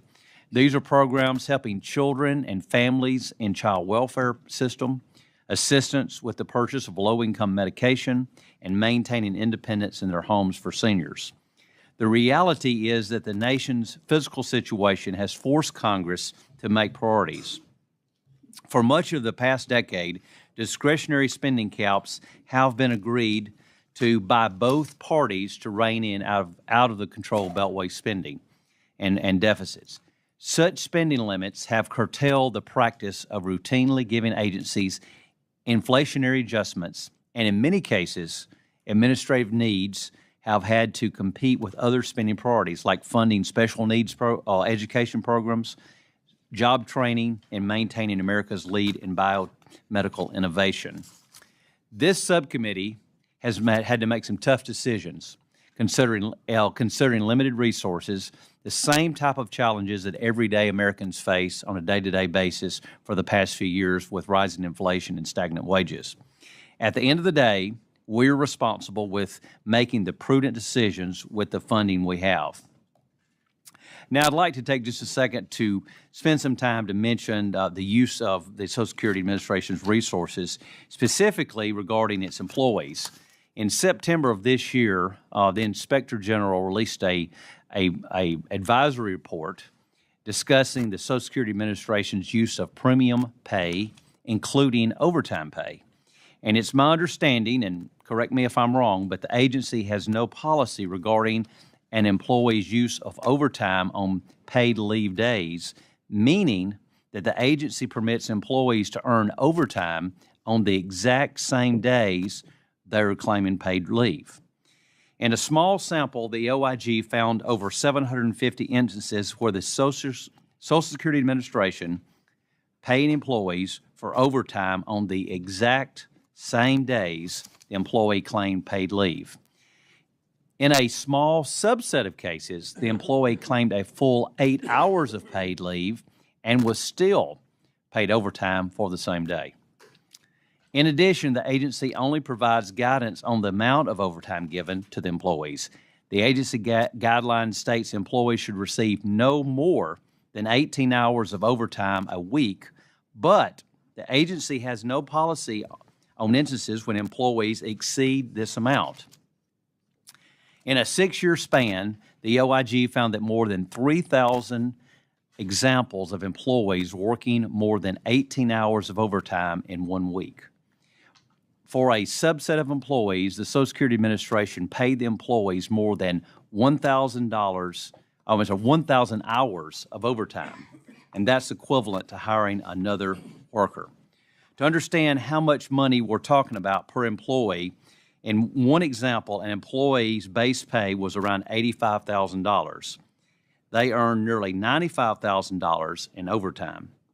Many employees are doubling their salary, and the agency would get 50% more work and spend the same amount of money if they just made a hire opposed to excessive use of overtime. Therefore, one option to help stretch limited funding further would be sound and fair policies regarding the abuse of premium pay throughout the agency.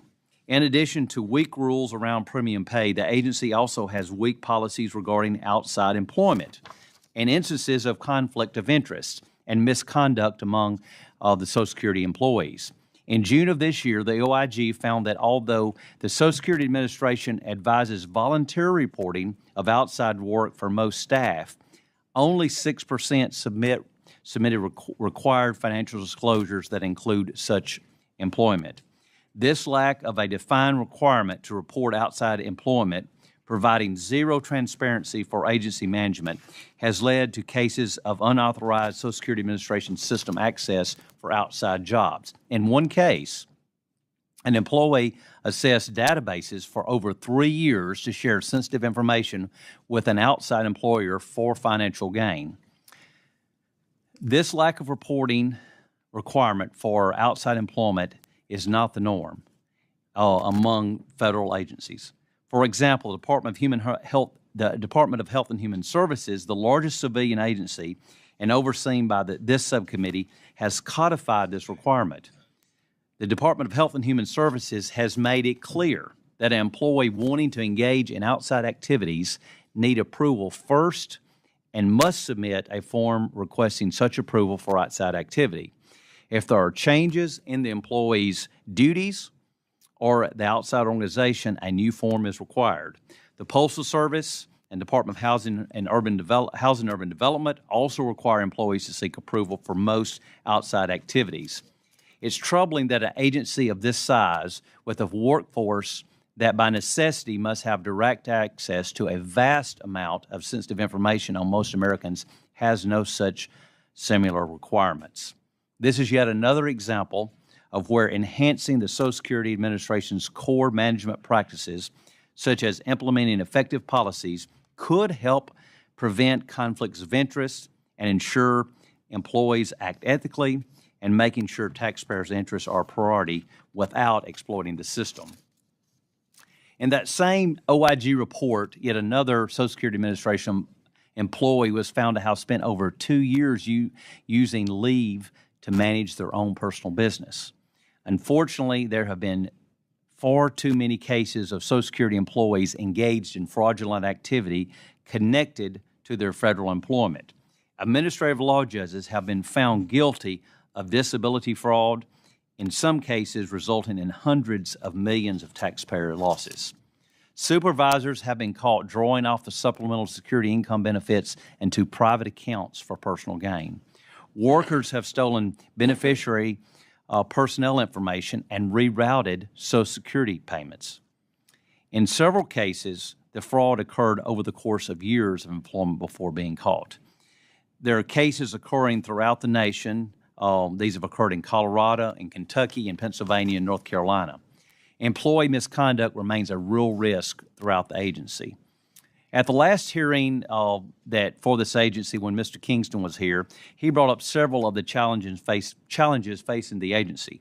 Many of its employees are in retirement range. Numerous Social Security Administration local offices have been closed due to budget restraints, and the office of the Social Security Administration location serving the public continues to grow shorter. At the same time, the number of people that file for their Social Security benefits has grown significantly, with the baby boomer generation reaching retirement age, and a record number of people have applied for disability benefits.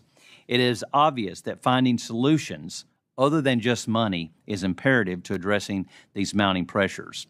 Mr. Kingston encouraged the agency to take a serious look at its service delivery approach and how it interacts with the public.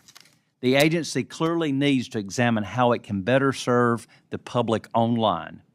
While Social Security Administration has moved some elements to its services online, it is my understanding that either they don't function very well or the online portion does not address a meaningful share of the process.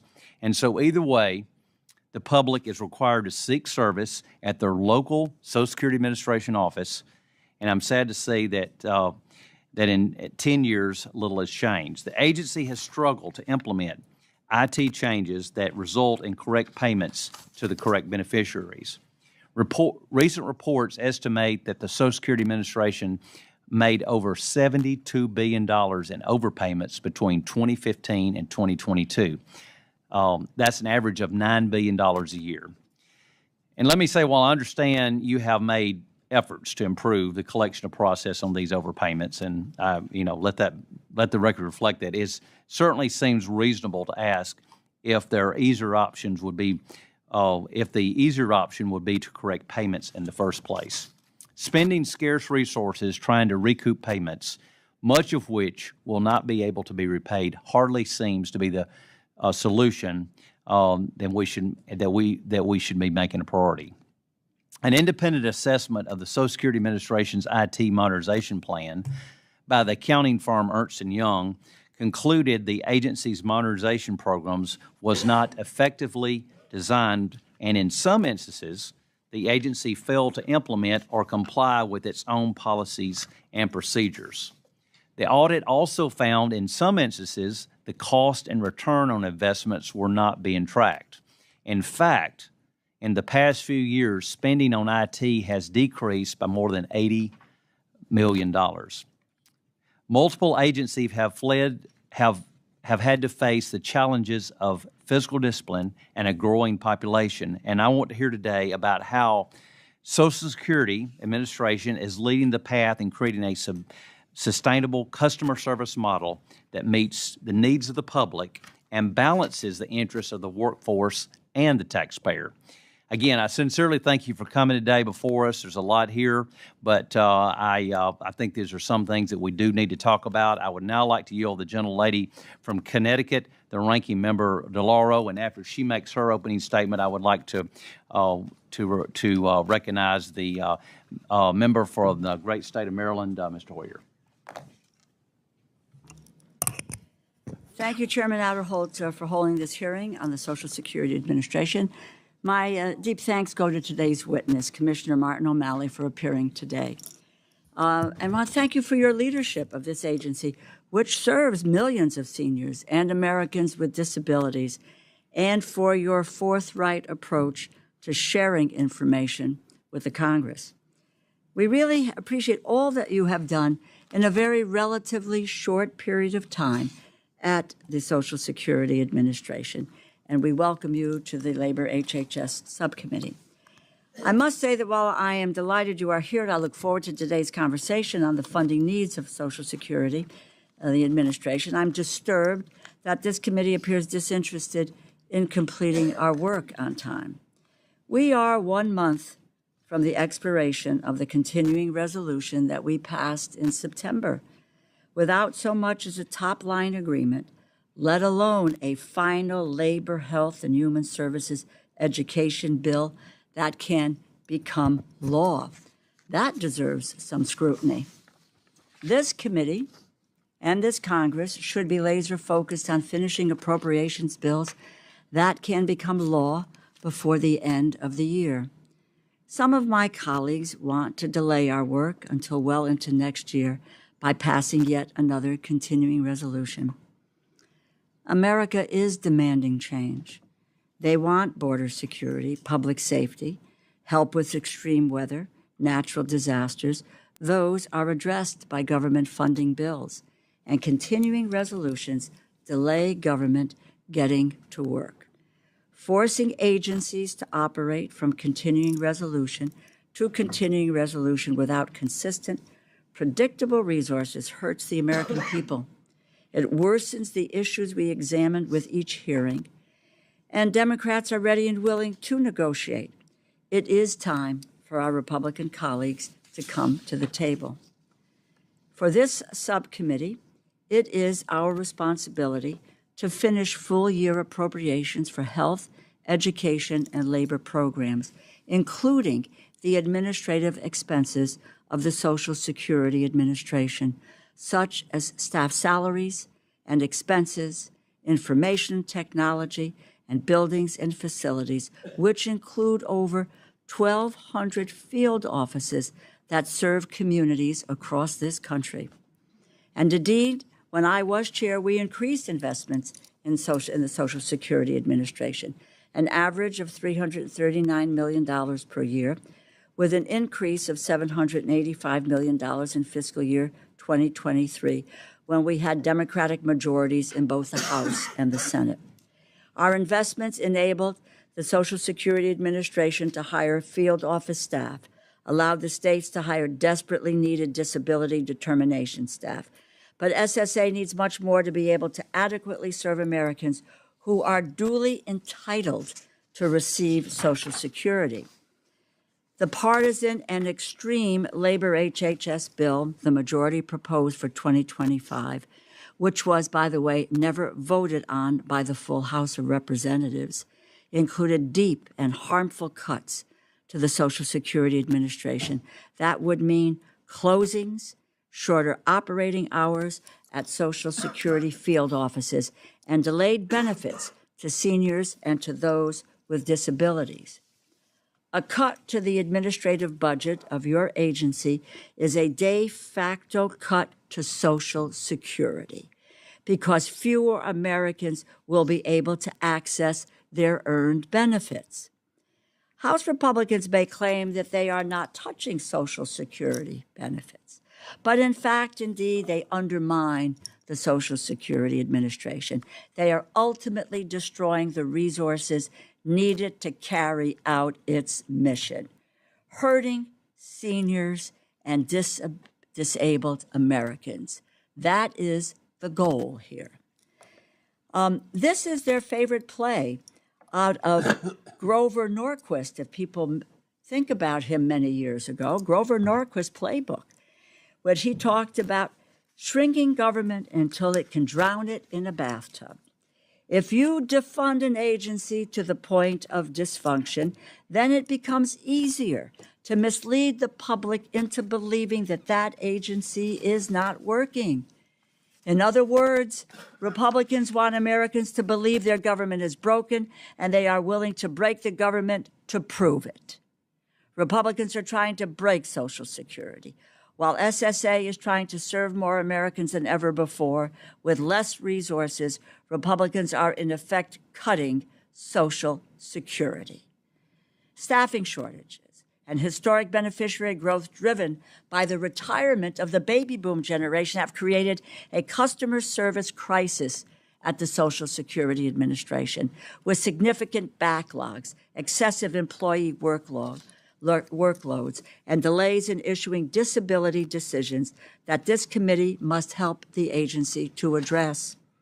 In Georgia, the average wait for an initial decision on disability benefits is more than 14 months.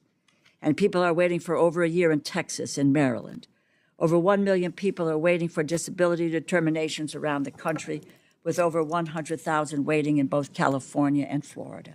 Over 80,000 in Georgia, over 40,000 in Louisiana, and over 30,000 in Alabama. A field office in Cleveland, Ohio, was forced to shut down for over a month due to staff losses. And in rural areas such as Cody, Wyoming, the local office is only open 1 day per week. SSA simply cannot adequately serve the American people, especially in harder-to-reach rural communities, with current staff and resource levels. Commissioner O'Malley, in your testimony, you note that nearly 30,000 Americans died in 2023 while waiting for their disability decisions from the Social Security Administration. 30,000 Americans. That is an outrage. We cannot accept this or allow this to continue. The Social Security Administration is tasked with serving more Americans than ever before and with fewer staff than they had 50 years ago. Imagine how we could serve seniors and disabled Americans if Republicans committed to investing in Social Security as opposed to gutting it. I would like to hear more from you, Commissioner O'Malley, about the downstream ramifications of this staffing shortage on the SSA's ability to serve the American people and to provide the American people with the benefits that they have earned and that they are entitled to. Social Security turns 90 years old next year, and before the program was created in 1935, half of America's seniors were impoverished. Today, Social Security serves as the primary income source for the majority of seniors. We must ensure this agency's legacy of pulling millions out of poverty continues unabated. I urge my colleagues on both sides of the aisle, provide the funding that is needed for the Social Security Administration to accomplish its mission, its goals, and making sure the seniors in this nation are safeguarded and can live in some economic security in their older years. I thank you, and I yield back. Thank you very much. I won't make an opening statement, but I did want to introduce the commissioner, who needs no introduction, but he is, we're all very proud of Martin O'Malley, who grew up in the Washington suburbs and moved to the Baltimore region of our state, which is north of Washington, and became its mayor and was reelected as its mayor and did an excellent job as its mayor.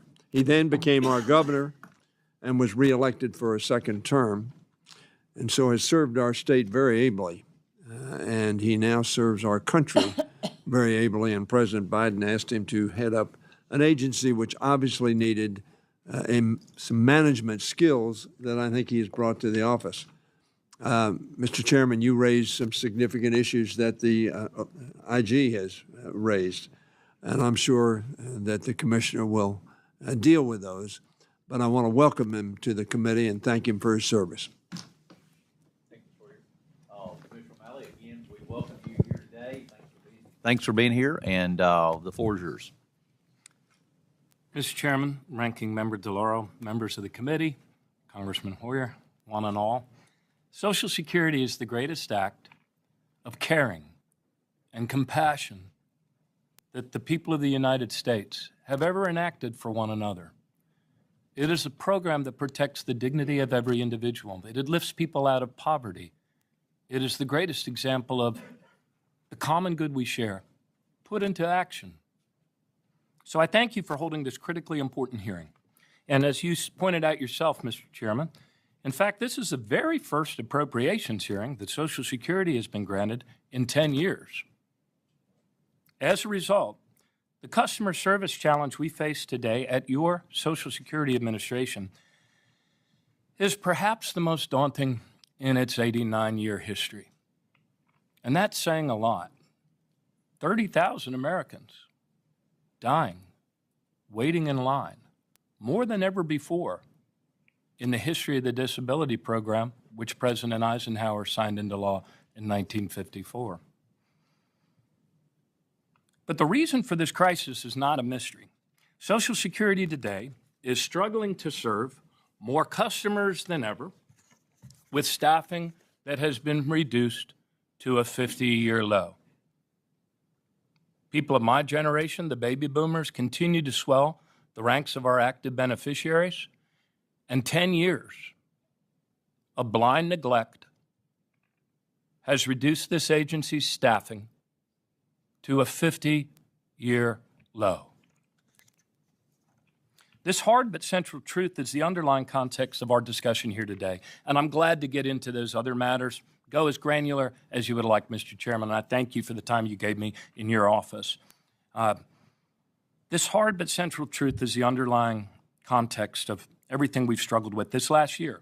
Social Security being forced to serve more and more customers with fewer and fewer staff, and the result, to no surprise, I should think to anyone, is a decline in customer service, a crisis in customer service.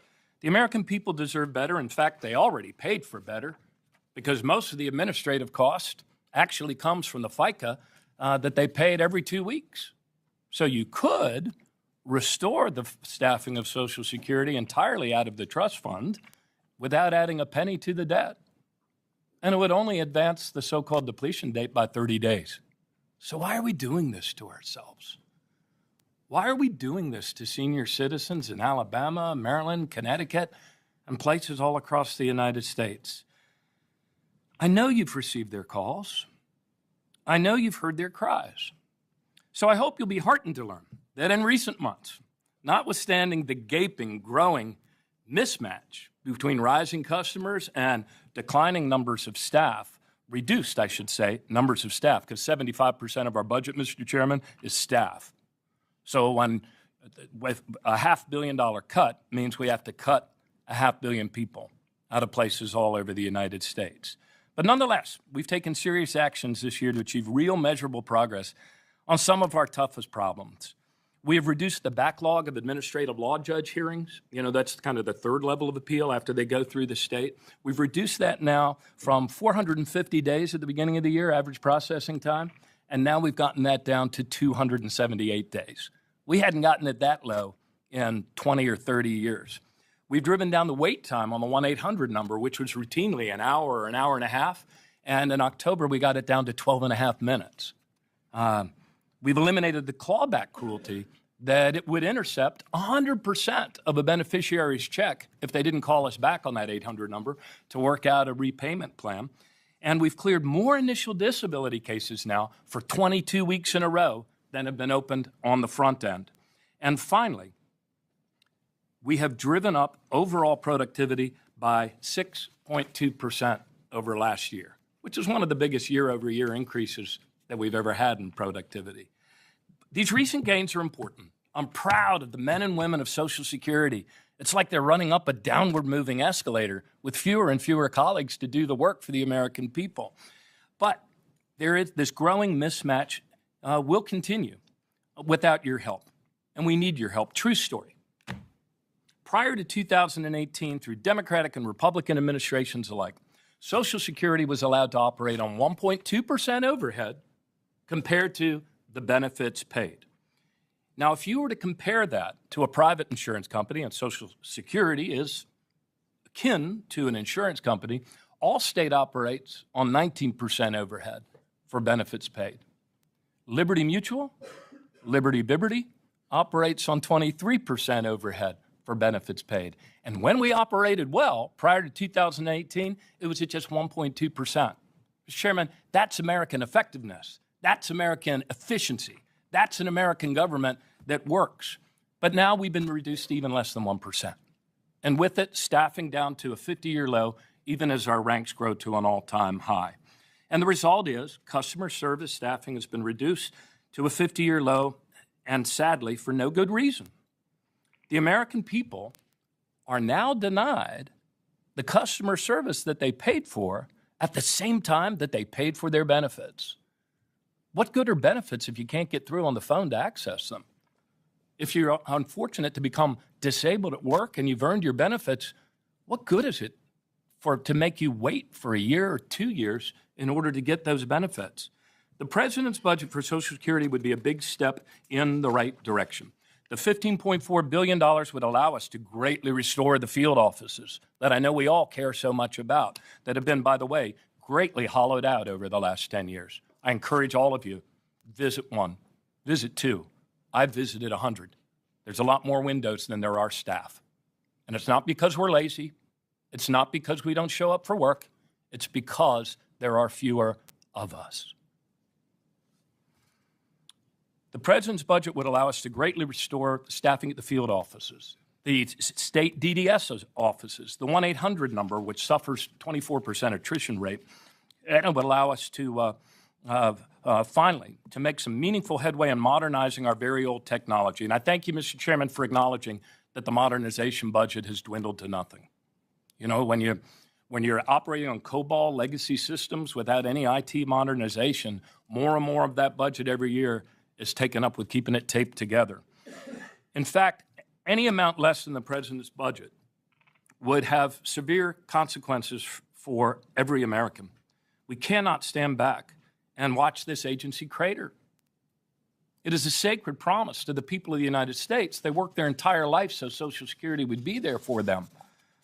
Underfunding Social Security's customer service needs for the American people, or cutting it by $500 million, as this committee voted to do, and I do believe that's the first time a $500 million cut has ever been passed out of Appropriations Committee, subcommittee, would mean field office closures. It would mean deeper staff reductions and furloughs. It would mean more people dying while waiting for their initial disability benefits. So, in conclusion, I continue to be inspired every single day by the honesty, the integrity, the hard work, the courage, the bravery, the caring, and the compassion of the men and women of the Social Security Administration. Mr. Chairman, it's been one of the highest honors of my life to be in this battle with them this last year on behalf of America and at the request of the President. Thank you. Thank you, Commissioner, and I appreciate your comments and your opening statement. And I mentioned in my opening statement that many of us on this subcommittee are concerned by the high levels of telework across Social Security Administration. Field office staff, the direct line service to America's seniors, are only in the office 3 days per week, and over 60% of your staff in Washington, D.C. and Baltimore are in the office less than 3 days a week. I pointed out that the previous audit reports have noted that the Social Security Administration does not restrict telework by job position. Not only does the agency rank at the bottom across the government for in-person work, but the telework policy has not been designed considering the agency's primary mission. According to a September report provided to us by your office in FY 2024, the average wait time for Social Security Administration 1-800 number was 28 minutes. The average processing time for an initial disability application was 7.5 months. And the average processing time for hearing decisions was 11 months. These numbers are essentially unchanged from FY 2022 when you go back and look at them. My question to you, Commissioner, will you commit today to bringing back those 58,000 employees back into the office? Mr. Chairman, they never stopped. They never stopped working. We'll unpack this a little bit. I made a change to the telework policy. In fact, I made it as soon as I got there on February 2nd. And I brought some photographic proof. the parking lot at the Social Security headquarters in Baltimore. This is another view of that same parking lot. This is another view of that same parking lot. It's a big parking lot, and it's a big headquarters. And the Federal News Network at the time of that change said that perhaps Social Security has set the new balance in this post-COVID world where people compete based on wages and health benefits and also a work-life balance. This agency, in fact, without any thanks, the field offices were opened as soon as there were vaccines available. And they're actually open longer hours now than they were before when they used to close at earlier hours. So, and if we hadn't been a leader in telework in the second term of President Obama, could you imagine how they would have kept the checks cranking out when the evacuation had to happen? So we opened the field offices right away. We're actually in the mid-range among large agencies in terms of the balance between telework and in-person work. And further, the numbers you cited about service improvement are dated.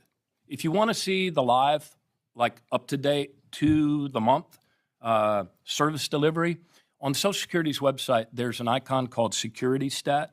And with 60 days, I put up for all of you and the people in charge, the citizens of the United States, to see the trend lines over the last 7 years of your reductions to this agency's staff and capabilities, and the trend lines from the beginning of the year. Every major service area is being improved by the men and women of Social Security. And, Mr. Chairman, it's being done in a way and with a degree of openness and transparency that exists nowhere else in any federal agency. Every 2 weeks through Security Stat, we drive down bad things like wait times. The number you cited on the 1-800 number, we've actually reduced that in October to 12.5 minutes. Last year, it was routinely, could be an hour, hour and a half, depending on when you call. So every major trend line this year has been improved. Our productivity is up. I believe that we've achieved the right balance between telework and on-site work. I'm there 5 days a week. Our headquarters, I think, is at the top. We have more on-site work than any other federal agency. And let me say finally that I mentioned in my opening remark the fact that the ALJ backlog, which was horrendous, that's where people died waiting in line, like in 2017. We've gotten that down to a record low. And you know how? Because our workloads, our hearing loads, are portable. In other words, before COVID, 90% of claimants and their attorneys wanted an in-person hearing. That's totally flipped now. They don't want in-person hearings. They want to do it by video conference or they want to do it by teleconference. So why is that important? Because it allows people wherever they are to attend the hearing telephonically or by video. So when we're lining up things like vocational experts, doctors, the claimants themselves, we don't have time on a docket in person that has to be postponed because one of those 6 players couldn't show up because of traffic or sickness or what have you. And it's because, which means that, say, a claimant who's in Seattle might actually have an ALJ judge in Alabama. Secondly, a big chunk of our employees are teleservice. You won't find in the private sector anywhere a teleservice center that operates making everybody come in all the time, 5 days a week, because it would be stupid. It's more effective to see it. And I would, if you don't believe me, I would encourage you to ask Chairman Ferguson, because he came to Security Stat. He saw our new platform, which, oh, by the way, saves money once we got off of the clunky Verizon system. And he saw how we monitored the teleservice agents real time on the internet. We can see them minute by minute, whether they're on the phone. We have flags on it so that their supervisors can see, oh, wow, Martin's light is flashing red. He must have a troublesome case. I'm going to send him a text. Can I help you? So I encourage you to come. I mean, the degree of openness, transparency, and measures of productivity, which are up 6.2%, I think run counter to what that old Mau. I think this agency's moved so fast, Mr. Chairman. I don't blame you for not seeing the progress yet, but well, let me just follow up, and I see that an employee, and correct me if I'm wrong, but Social Security field office, they're only required to be in the office 3 days a week. Is that correct? They work 5 days a week, correct. They do teleconferences Lots of our claimants would rather do it by And I guess the phone. question, how do you ensure constant, reliable service to Americans with such policy in place? And are the positions with more customer service facing responsibilities in field office allow the same amount of telework?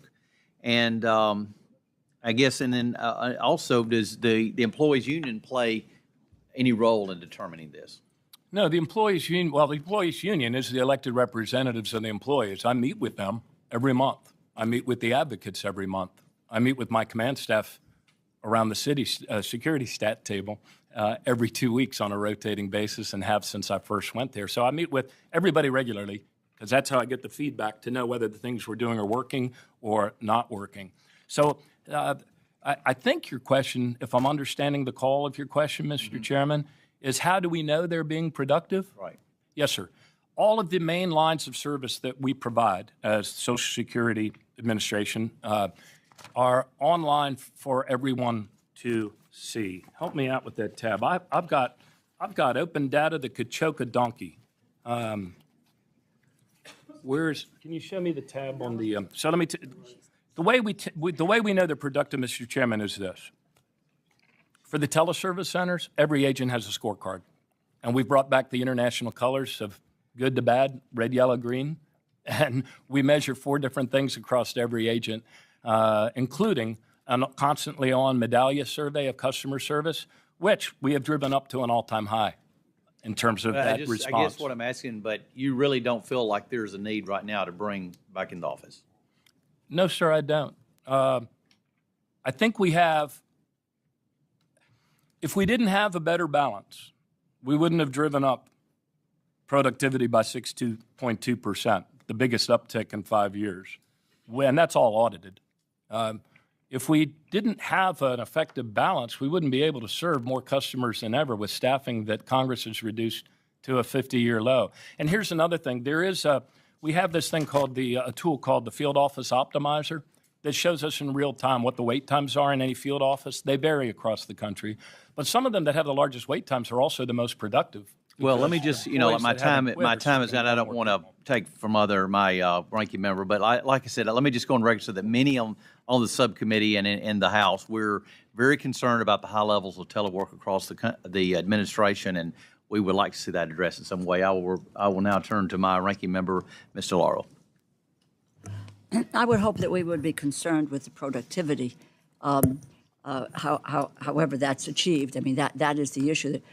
And to base the questions that we have or the concerns that we have on data and information that has been proven rather than on speculation or pre-existing notions about what works or doesn't work. The best thing is not to be anecdotal, but the best thing is to look at what the increase in services, the decrease in wait times, all of the measures that the commissioner has laid out. I think that there's real clarity there. And I'm going to go back.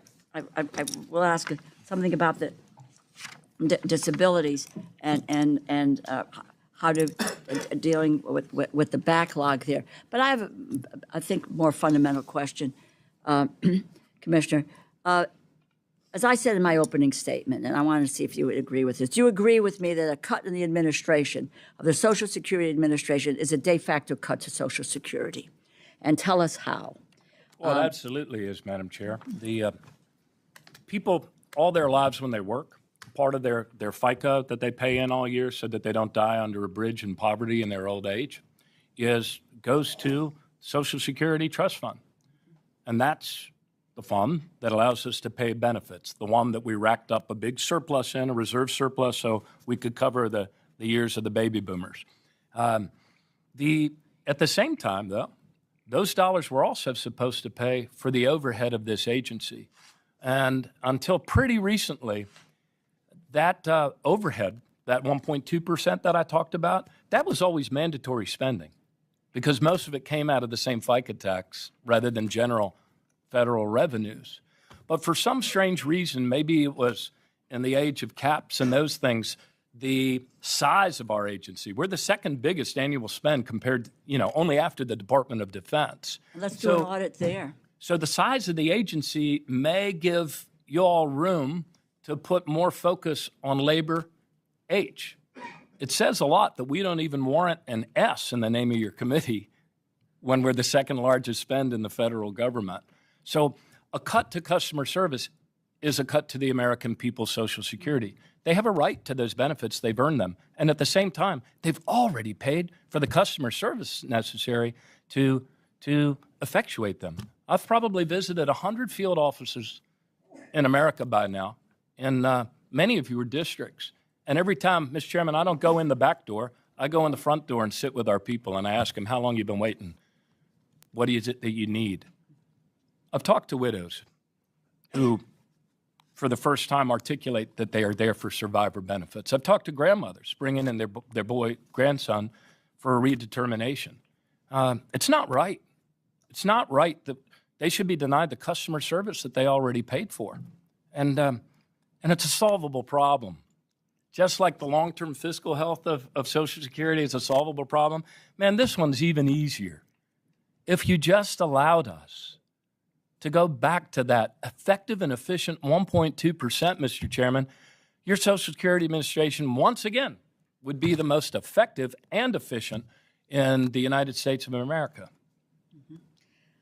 So in essence, if there's this cut of the magnitude that we're talking about here, we're looking at a substantial delay in people's... Delays and closures. Delays and closures. And I won't belabor it now, but if anybody is interested, I do have a chart of every single district, not only the members of this committee, but of the entire Congress, of the number of beneficiaries who receive Social Security, the number of staff that reside in the particular state, the initial disability claims that are pending, and it goes on and on and on. And, you know, there is a notion here, especially when it comes to programs that are dealing with labor HHS, is that less is more. Well, in this case, less is less, and it continues to be less productivity, less efficiency, et cetera, that we're going to be able to do, and we're going to put people's benefits in jeopardy. I'm going to quickly ask you about the improving the wait times on disability claims and your budget request addressing that backlog, please. Yes, thank you, Ranking Member. The little-known fact, but the initial disability determinations that's made when people are injured at work, they have to apply, and the initial determination of whether that person meets the criteria of the statute, both a medical listing and an inability to do work that they used to do that's widely available in their part of the economy, that initial decision is made by state employees in 50 state offices all across the United States, and most governors don't even know they have them, and the District of Columbia and Puerto Rico. But we fund that. So the staffing at those has been reduced from about a little under 15,000 down to 12,000. And therefore, it's kind of like a police department or a school system. A school system with more students and fewer teachers means it takes longer to get to the kids that are in trouble. A police department with fewer police and the same level of calls for service takes them longer to get to the calls for service. So these DDS offices, in one state, in Montana, now 80% of them are trainees. Each one of them is a bit of a Gordian knot to untangle. But we've deployed some better tools, better technology, the use of Imagine, better management intelligence to identify those claimants that are most likely to receive an allowable, and we fast-track them, or the compassionate cases where somebody might have a terminal condition, so we fast-track those. So we've gone now 22 months in a row, and I finally found from my donkey cart some of these things.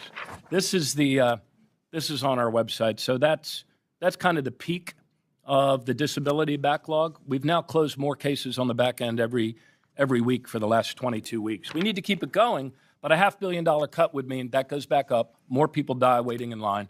And same with this is the bread and butter one. This is retiree, and folks, they've gotten that back up from a low last year of 77% to a high of 87%. So those are some of the things that we look at in productivity. And all of this they're all cases. Like they each have a name, a Social Security number. So it's actually relatively, these cats collect a lot of data. And using that data, we've empowered one another to act in a more collaborative and accountable way and deliver better even with the huge hit we've taken in staffing. Mr. Muhlenar. Thank you, Mr. Chairman, and Commissioner, thanks for being here. Appreciate your service. The House Appropriations Committee has expressed concerns that the SSA's antiquated IT service management system is adversely impacting agency employees' ability to deliver the service and efficiency that Americans, including many of my constituents in Michigan, expects and deserves. And it's been 4 years since the SSA began modernizing its IT service management tools in fiscal year 2021 to improve customer service, optimize operational efficiency, and maximize organizational productivity. Despite this effort, I continue to hear complaints from my constituents that their experience with SSA doesn't meet what they would expect from a 21st century economy. That's true. Can you explain why it's taking SSA several years to modernize its IT systems when other organizations, both private and public, seem to do it sooner? Yes, sir. It comes down to a lack of money. In other words, well, I was one of my many conversations with Chairman Ferguson. He said, well, why can't you make up that yawning gap in the reduction of staff with better IT? And I said, because you haven't increased our IT funding either. And when you level fund the agency's IT budget, what the result of that is that, you know, where, say, 15 years ago, Congressman, you know, you might have this much that went to keeping the systems, the legacy systems tied together, and then you'd have this much more for modernization. But with 10 years of level funding, more and more is taken up with keeping green screens and COBOL taped together rather than doing the modernization. But we have had one big success is the online, which the White House OMB rated as one of the best website in the federal government. We don't have enough lines of service on there. We would like to put more on there. There's about 8 things that you can do online, and we would like to add more to it. We also recently, on August 22nd, we cut over to a whole new 800 number system with AWS Connect. And that will give us a sort of customer relations management that people are accustomed to receiving from their bank. There's other things we'd like to do on notifying people through text. It's really a lack of investment. And I'm glad you asked that question, because one of my deep concerns about this agency when I depart next Friday is a looming problem on the horizon of antiquated IT systems totally breaking down or being shut down by bad actors. So if I could just summarize, so what you're saying is the amount that's been spent modernizing really has even struggled to maintain. Yes, sir. We like to call it modernize. We like to whistle past the lack of funding by giving our people some hope that it's going to be modernized. I mean, we've done a lot of things. I mean, we created there was a tool we created called AMP to automate Medicare-only claims, and that worked really great. We've been able to do some other things like that, cut over to AWS, which also saves us money, by the way, and is going to give us greater capacity. But at the end of the day, this agency hasn't received a modernization fund, a real investment since Walter Cronkite reported on it in the 1960s. And we used to be a leader in the world. So, my constituents would think $1.5 billion is quite an investment. I know, the numbers are big. What would be the right number? The answer to that is twofold. These CRs hurt us in a lot of ways, including this. When we have to, put the brakes on and go hiring freeze, that's one hurt. The IT funding really needs to be approximately a $5 billion shot, one time, but without any threat that it will be taken back. With $5 billion in IT modernization, I have no doubt this agency could move to the forefront again in customer service. And then what would the annual requirement be after that? Right now the level it's at is kind of what they call in the agency lights on. And even with lights on, we had 2 incidences where the lights went totally off this year. So the ongoing funding would be about what you see right now. That's kind of the lights on maintenance funding. But a one-term shot, Congressman, that we would be able to plan and execute and know that we could get done, because a lot of these modernization, the little ones around the edges, the history over the last 10 years of reductions is that they start them and then they have to stop mid-year because they don't have the funding to complete them. And then a new budget's passed, they start again, and they have to. That's the worst way to do it. Okay. Thank you. Mr. Chairman, I yield back. Mr. Hoyer. Thank you, Mr. Chairman. Let me follow up on what was just discussed. Mr. McCarthy and I and the gentleman from Texas, whose name reminds me right now, Hurd, Congressman Hurd, who headed up the subcommittee at that point in time, joined together and passed a bill on Technology Modernization Fund. It was why the private sector can do it faster and better, because they put aside a capital fund for that, and it's there, which is what the commissioner is saying. It's there, and it will not be taken away. And it will be steady. First of all, it'll be a fund, and then it will be repaid by the agencies over time. But the fund will be there for them to draw on when they can do the modernization. Unfortunately, the administration, when it came into office, asked for $9 billion to put in that fund, to fund it so it would be available to agencies as they needed it. That was a lot of money. It was not funded anywhere close to the $9 billion, and it has been funded now at less than $1 billion from year to year, sometimes as low as $100 million, which, of course, is a lot of money.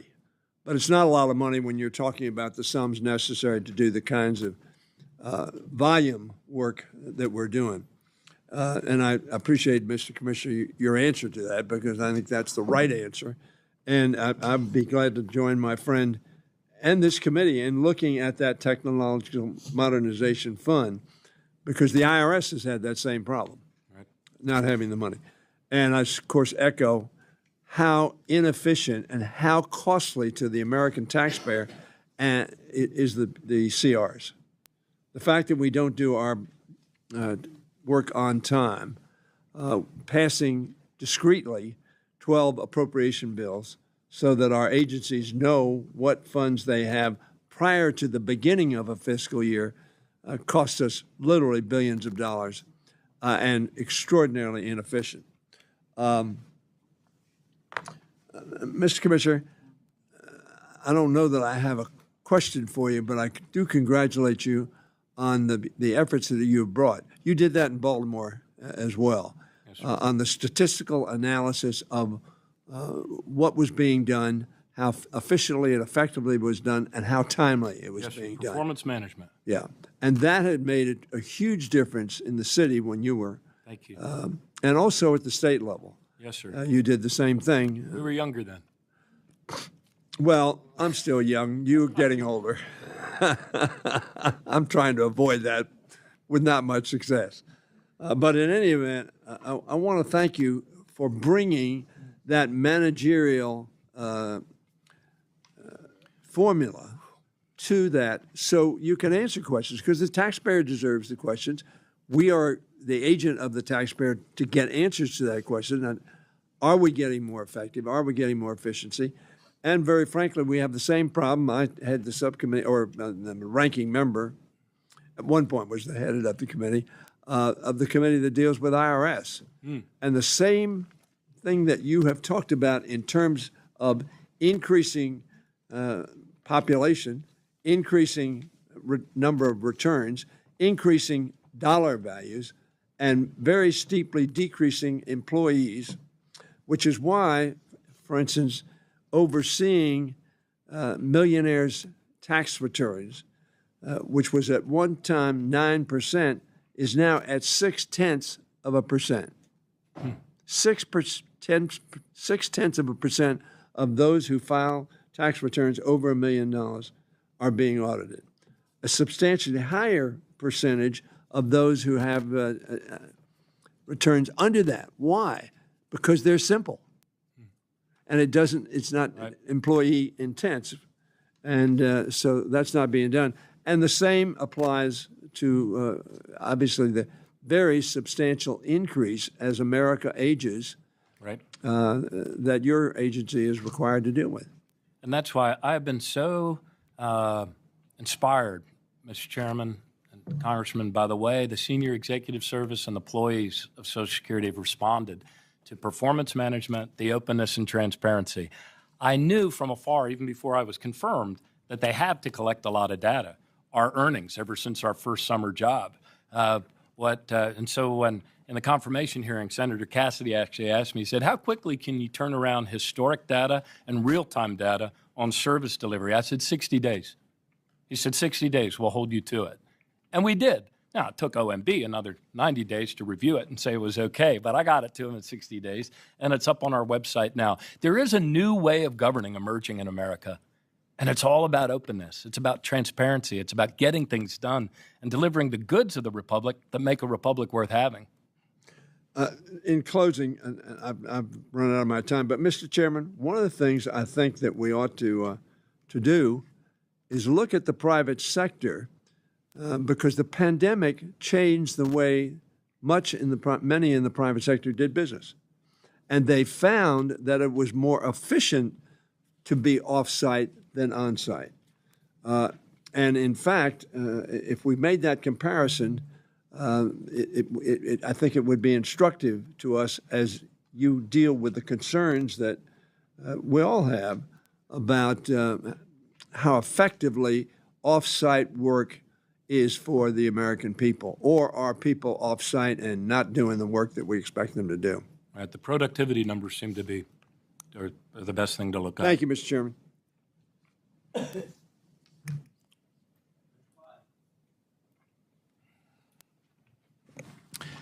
Thank you, Mr. Chairman. Commissioner O'Malley? Yes, sir. Pleasure to meet you, sir. Pleasure to meet you. Since the first Biden-Harris administration's appointee took office in July 2021, processing times for Social Security disability claims have increased from 165 days cumulative to over 231 days nationally for FY24, while your agency has received substantial funding increases. And this is according to your own data. Yes, sir.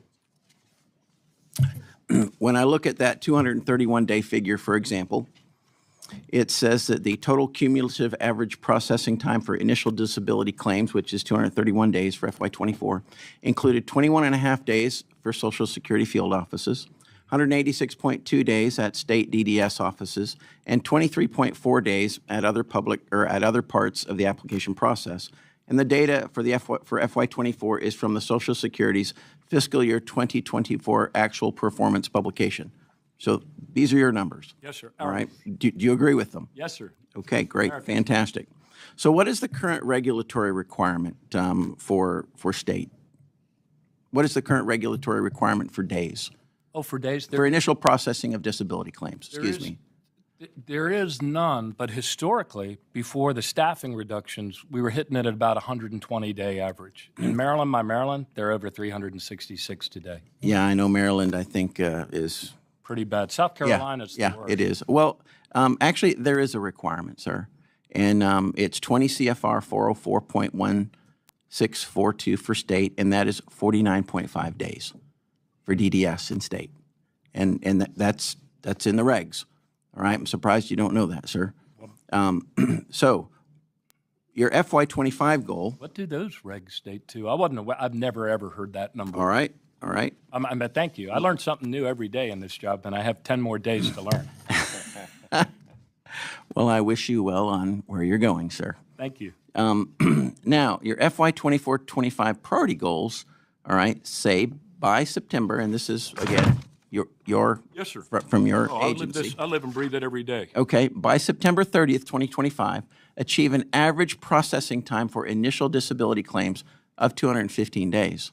215 days is a lot compared to the statutory requirement of 49.5 plus, now granted that doesn't include The 21.5, that doesn't include the Social Security field offices or the other parts of the application process, but Right. that pales in comparison to what the state requires or what the state processing times are. So my question to you is, what is your plan to reduce these wait times in each area? Yes, sir. We have a whole plan on it. In fact, we have a Tiger team. There's 15 main actions that the Tiger team has proposed, and